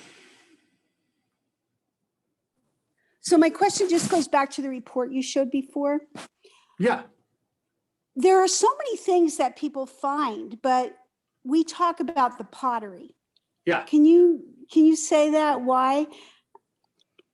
Like, why don't we talk about the chisels or the jewelry that they found? Or over a wider period of time, we do. Like pottery changes more based on political realities, and sometimes a little more quicker and a little more observable. And okay. it gets preserved at layers. It's destroyed. It's it's kept. It's like more useful. Got it. But if you're talking about Paleolithic archaeology, they will make those distinctions between when did they have this tool and this kind of knife, and when did they have another kind of knife. But those are usually over longer periods of time and a little less. They are a little less clear, honestly. Got it. Yeah. The other question I had, and I could look this up, but what is it that you carbon date? Like, what do you use for carbon dating? Like, do you carbon date a stone? Oh, I see what you mean. They try to get as much stuff with they try to use things that would emit more carbon. And so olive pit. Like olive pits and dried legumes and stuff like that. They try to do as much as would you carbon date the skeleton? Would you carbon date the skeleton? I don't know, actually. Yeah. However, I know an archaeologist who's exclusively works on bones, who's coming with us to Jordan next summer. So I'll ask her about carbon dating bones. Yeah. She does not work on carbon dating bones. She works on typologizing burials. So what people do with pottery, she does with burials. Right. Yeah. You know, the other thing I thought of, you know, they were talking about, I don't know what they were talking about, but it occurred to me that, you know, a lot of women's jewelry now, if you buy it, especially vintage jewelry, you get the Egyptian look to it. Like I thought, oh, someone's going to excavate this, like, you know, 1,000 years from now and think the Egyptians lived here. Yep. That's why it's always sometimes hard to tell ethnicity just based on pottery or something, for Yeah. sure. Yep, sometimes it's hard to tell. If people came to my house, they'd find stuff from China, Korea, Yeah. Chicago, you know, who am I? Who knows? Yeah. Ron. Yes, I guess my question also goes back to the site report. Colors of the layers, you know, what would be normal color changes in this area of the world? Oh, like of the soil? Or Yes, I guess like a destruction layer certainly would have be much darker, I would imagine, you know, with burnings. I know, you know, what are the different colorations?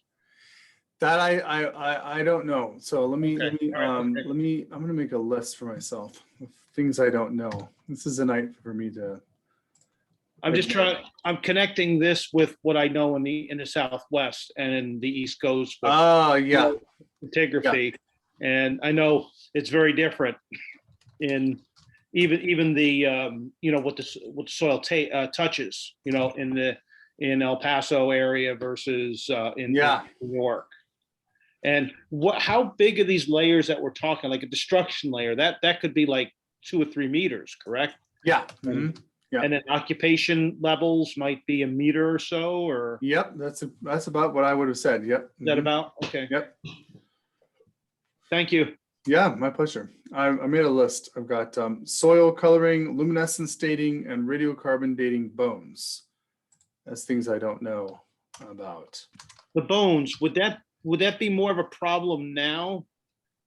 Since what, about 1990, with the just the ethics of taking care of remains? Would Yeah. that be more of an issue now? Yeah, that does, but yes, but probably more again in America than in the Middle East. Right. Okay. Just, I know I was in the 80s and 90s, and we were like just before, and then, you know, it got much more strict after. Yeah. They do some things, but maybe not others. They're always doing MRIs on mummies in the OI. They take the mummies over to the medical center and do MRIs on them. All right. Thank you. So I just looked it up, and you can carbon date bones. Okay. It's the collagen is the organic protein in the bone. Okay, great. Thank you. Yeah, that makes sense. It makes sense to me. I will follow up to see if they do, and if not, why not? So, yeah, good. Tom. So the site or the cave in Jordan, they're still obviously excavating it. What are they looking for anything in particular, or was there a settlement there? Yeah, there's I will send you some of the reports on it, but they've got an Iron Age 1 settlement there that they're working on right now. So that's she does the Iron Age stuff, Iron Age 1.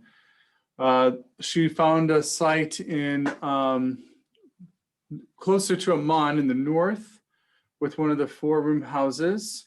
So sort of helped establish the Transjordan presence of that feature, where sometimes people had thought that was more of an Israelite feature, but that was also clearly in Jordan. That would have been in more of an Ammonite site. In the south, though, we've also got Iron Age 1 stuff. And that's what she's doing for the Moabite site. So, yep. Good. All right. So, yeah, may have, yeah, I think we covered this. There's a royal citadel. So there's a strong central rule under the kings and a more diverse territory in Ammon, just like we have in Israel. and a language extremely similar to inscriptional Hebrew. Ivan. Yes, I was saying for the two carbon bonds, you have two archaeologists from Africa. They did it. And Cheikh Anta Diop Yep. and Teofilo Benga, they are the biggest in the world now. They did Yeah. it. Yeah. Yeah, absolutely. Thank you. Yeah, that's absolutely right. Good. So, and the point I'm making with this Ammon stuff and the development of this, this becomes a point of contention both for the argument we're making earlier, where, okay, do we have the development of states before the 9th century? And Wittgenstein will say you don't have much in Moab and Edom and Ammon before the 9th century. We also don't have probably much in Israel before the 9th century. And where do you get the emergence of these polities? You get them when Assyria becomes powerful and they're sort of coalescing in a new, so what you would imagine, but like we had before in the Bronze Age, where you've got major empires and then Canaanite Bronze Age huge city-states, is sort of happening again, where you've got Assyria rising into a power along with the and supporting the trade and the specialization and everything in the Canaanite region, where these people can then start to develop a new polity. Is it exactly the same polity? No.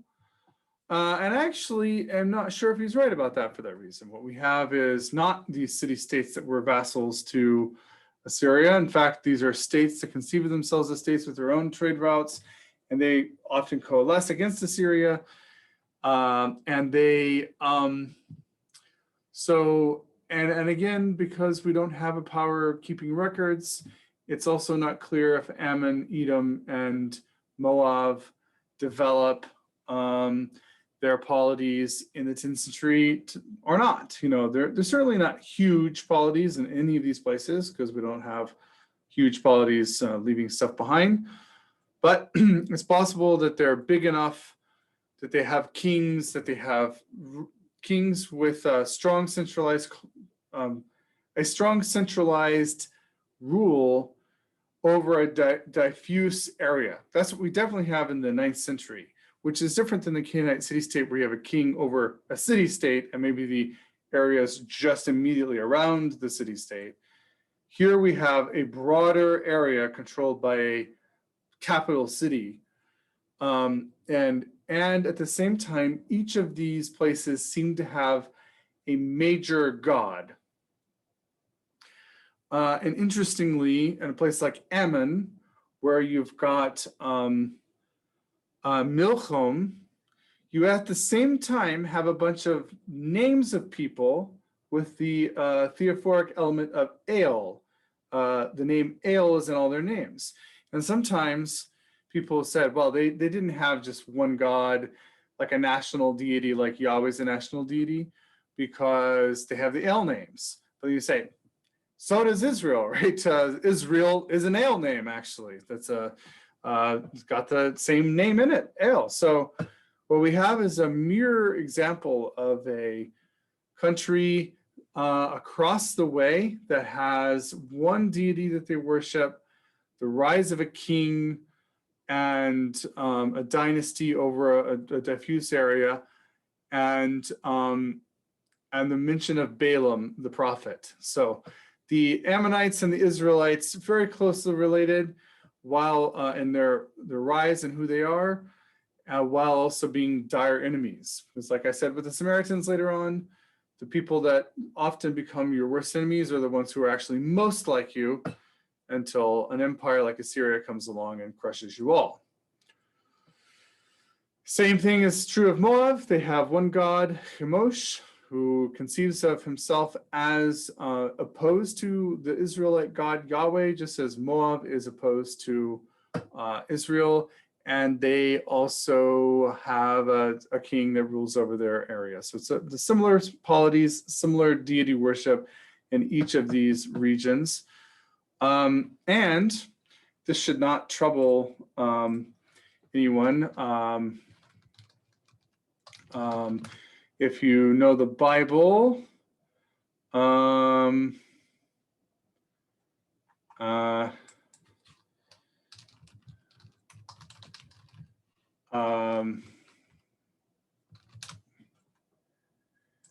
Amos 9:7. Well, they don't mention these guys, actually. Forgot who was mentioned. Are not you Israelites the same to me as the Cushites, declare the Lord? Did I not bring up Israel out of Egypt, the Philistines from Kaphtor, and the Arameans from Kir? These other peoples around them. Bring up out of, right? Did I not bring up Israel out of Egypt, the Philistines from Kaphtor, the Arameans from Kir? I, as peoples rise and fall and come out of places and establish people, I am the one doing it. That's what Amos says in Amos 9, which would have been really offensive to an Israelite who believed that the Exodus was a unique event for their own country and so on, which is the way it's presented throughout most of the rest of the Bible. So Amos was a bit of an irritating prophet for everyone. But that said, what we have in these polities are people who are quite similar to Israel in their sort of ideology at the sort of basic level of worshiping a national God, right? Probably not monotheistically, but one major national God, and then having a king over a diffuse area. That all are clearly established by the 9th century. So, all right, that is what I have for you tonight. We're ending a little early, so. Professor, I don't want to hold things up.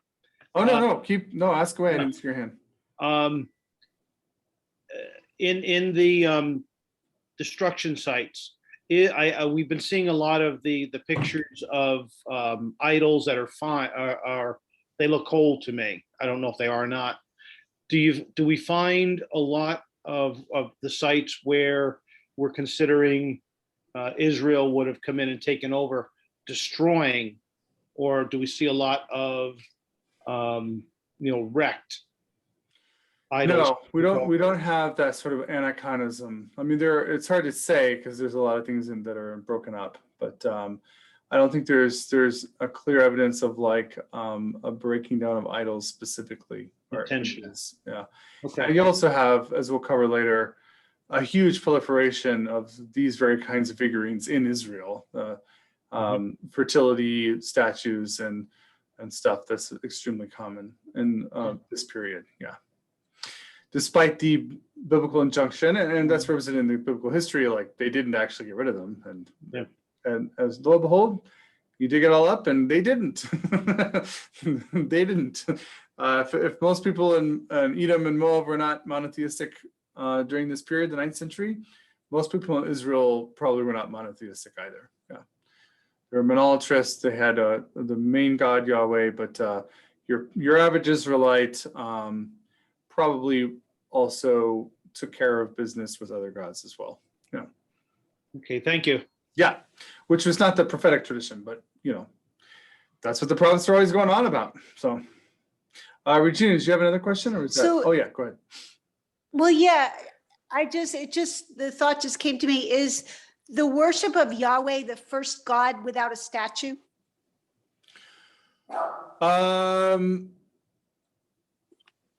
Well, yes. Because there was the Ark of the Covenant, but that's like air in there, right?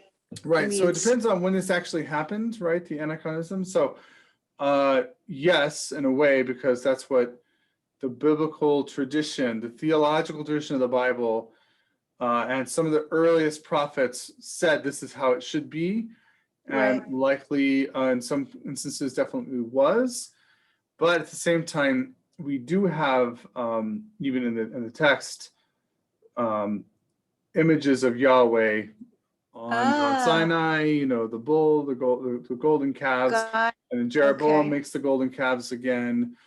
We've got things that Josiah takes out of the temple, destroys, right. that may have been images of Yahweh and Yahweh's Right. wife, perhaps the Asherah pole.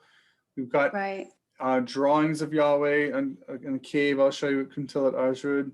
So people are making Okay. images of Yahweh at this Got it. time too. But the idea that they shouldn't be is unique. Okay. Yeah. That is unique. Yeah. Yeah.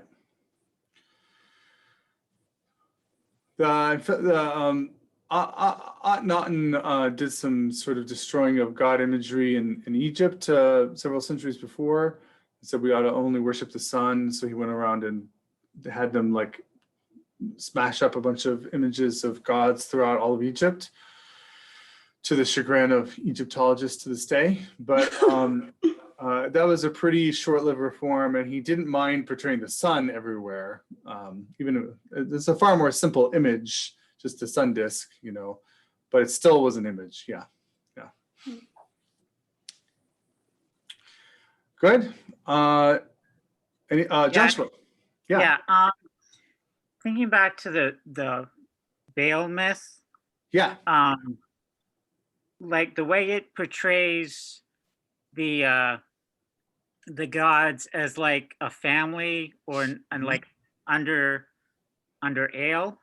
Mm-hmm. Would the different nations see their gods as warring in the same ways? Like, is it the same structure? Like, if you understand what I'm asking. Yeah, so we do, thank you. Sorry, did I interrupt you or you? No, go ahead. Okay. Yes, in Mesopotamia and Egypt, yes. And the ones I was mentioning, Edom and Moab and Ammon, they didn't leave us any mythological texts. So Okay. we don't really have any way of knowing that for sure. Yeah.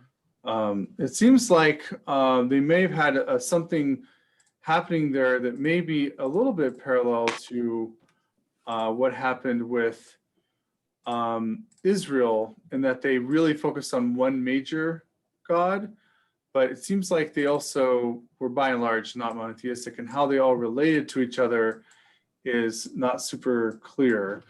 And we do even have images of this in the Bible, like in this passage from, is this up on your screen? Yeah. So in this passage in Job, we have the divine council, similar to what we have at the opening of the Baal myth, with Ale on his mountain and all the gods coming together to chat.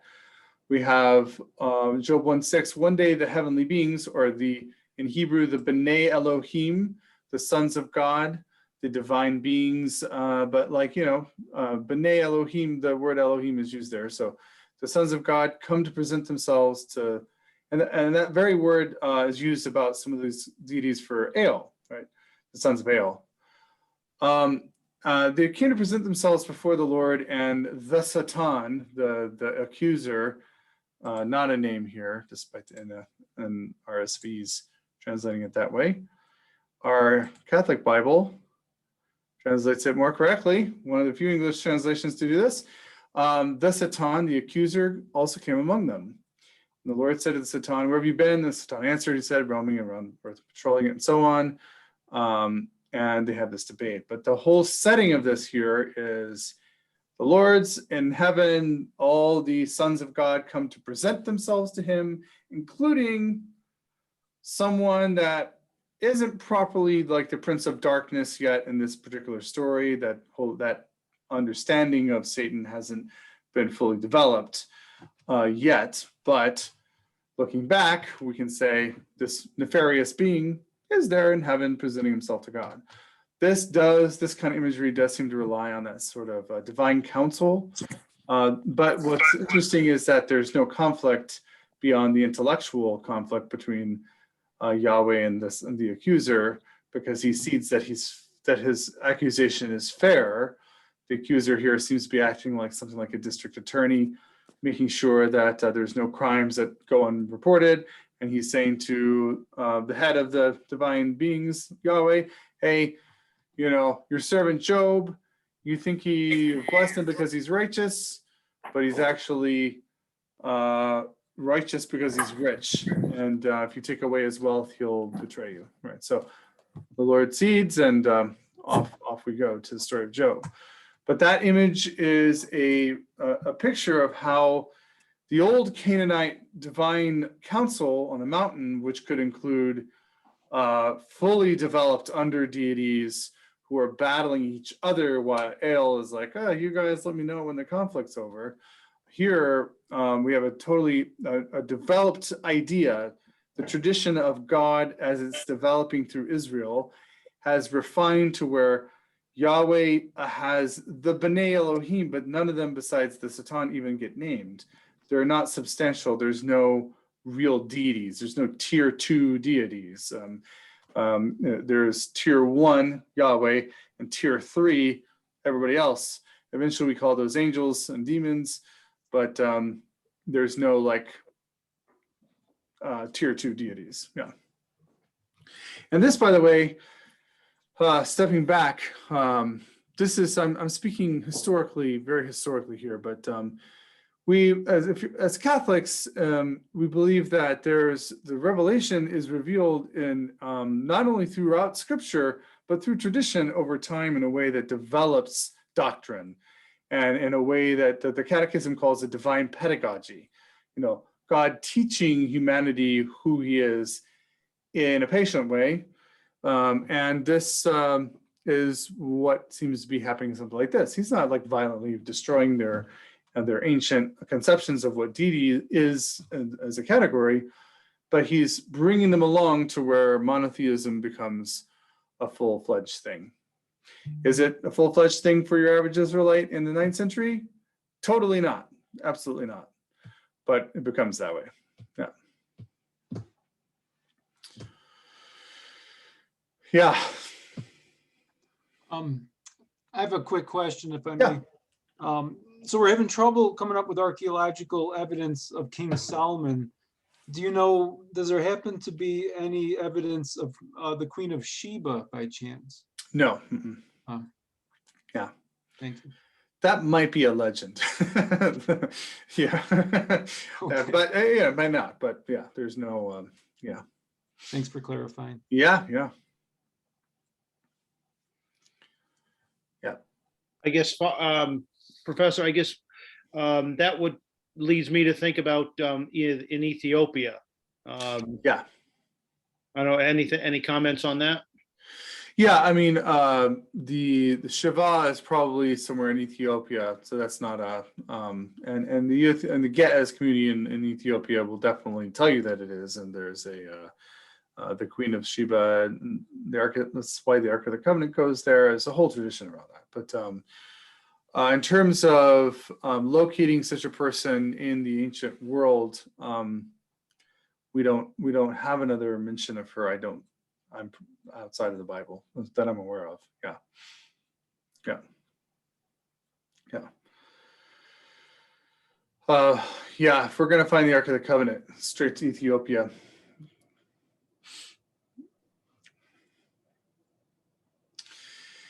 All right. Any other questions? We're all good? It's been a real pleasure as always. It's so fun to be able to do this with you. Thank you for hanging in and enjoying this. We'll do it again next week. I'll have to have the readings up tomorrow, and we're going to focus on 2 topics. So we've been talking about periods, and this week's readings are going to focus on topics: household, the ancient Israelite household, and the archaeology of the ancient Israelite household.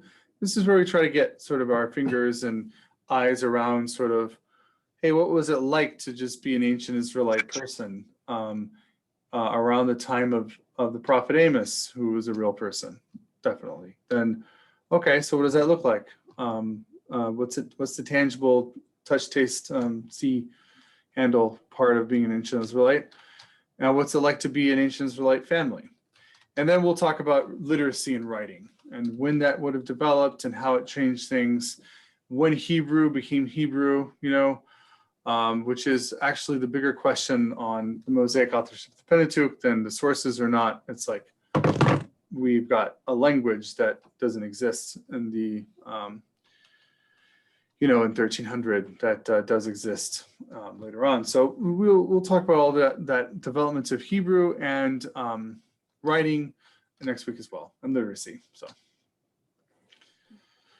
So is there a separate paper for the David II paper? Separate paper? What do you mean? Well, a separate reading. Oh, let me just go over that prompt. So we've got David II paper.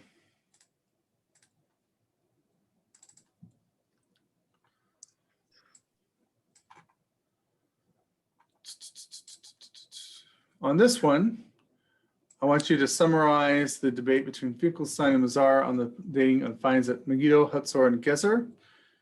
And then, so all of that we just talked about, but in more detail based on those two readings. Before I just had you look at Mazar's half of that. Okay. And now I'm having you do both. Now, for some reason, I recopied over chapter 3 or part 3, something we already covered on that reading. So if you open that reading, it'll be the same reading. I'll repost it. I'll just repost it for week 5, but it's the same thing. The same reading that we used for the David I paper. Yeah. Perfect. And this one, this is actually, see how it's parts 3 and 4. You only need to read part 4 and actually only the second part of part 4. This time you're going to read both parts of part 4. Yeah. Okay. Because part 3 was on Iron Age. Israel. Oh, right. Yeah. Good. Good. So we'll, that David paper is just continuing this discussion, which will wrap up through the David 3, and you'll also look at this Megiddo and use some excavation notes. All right. Have a great night, everybody. Thank you. Good night. Thank you. Thank you. Right.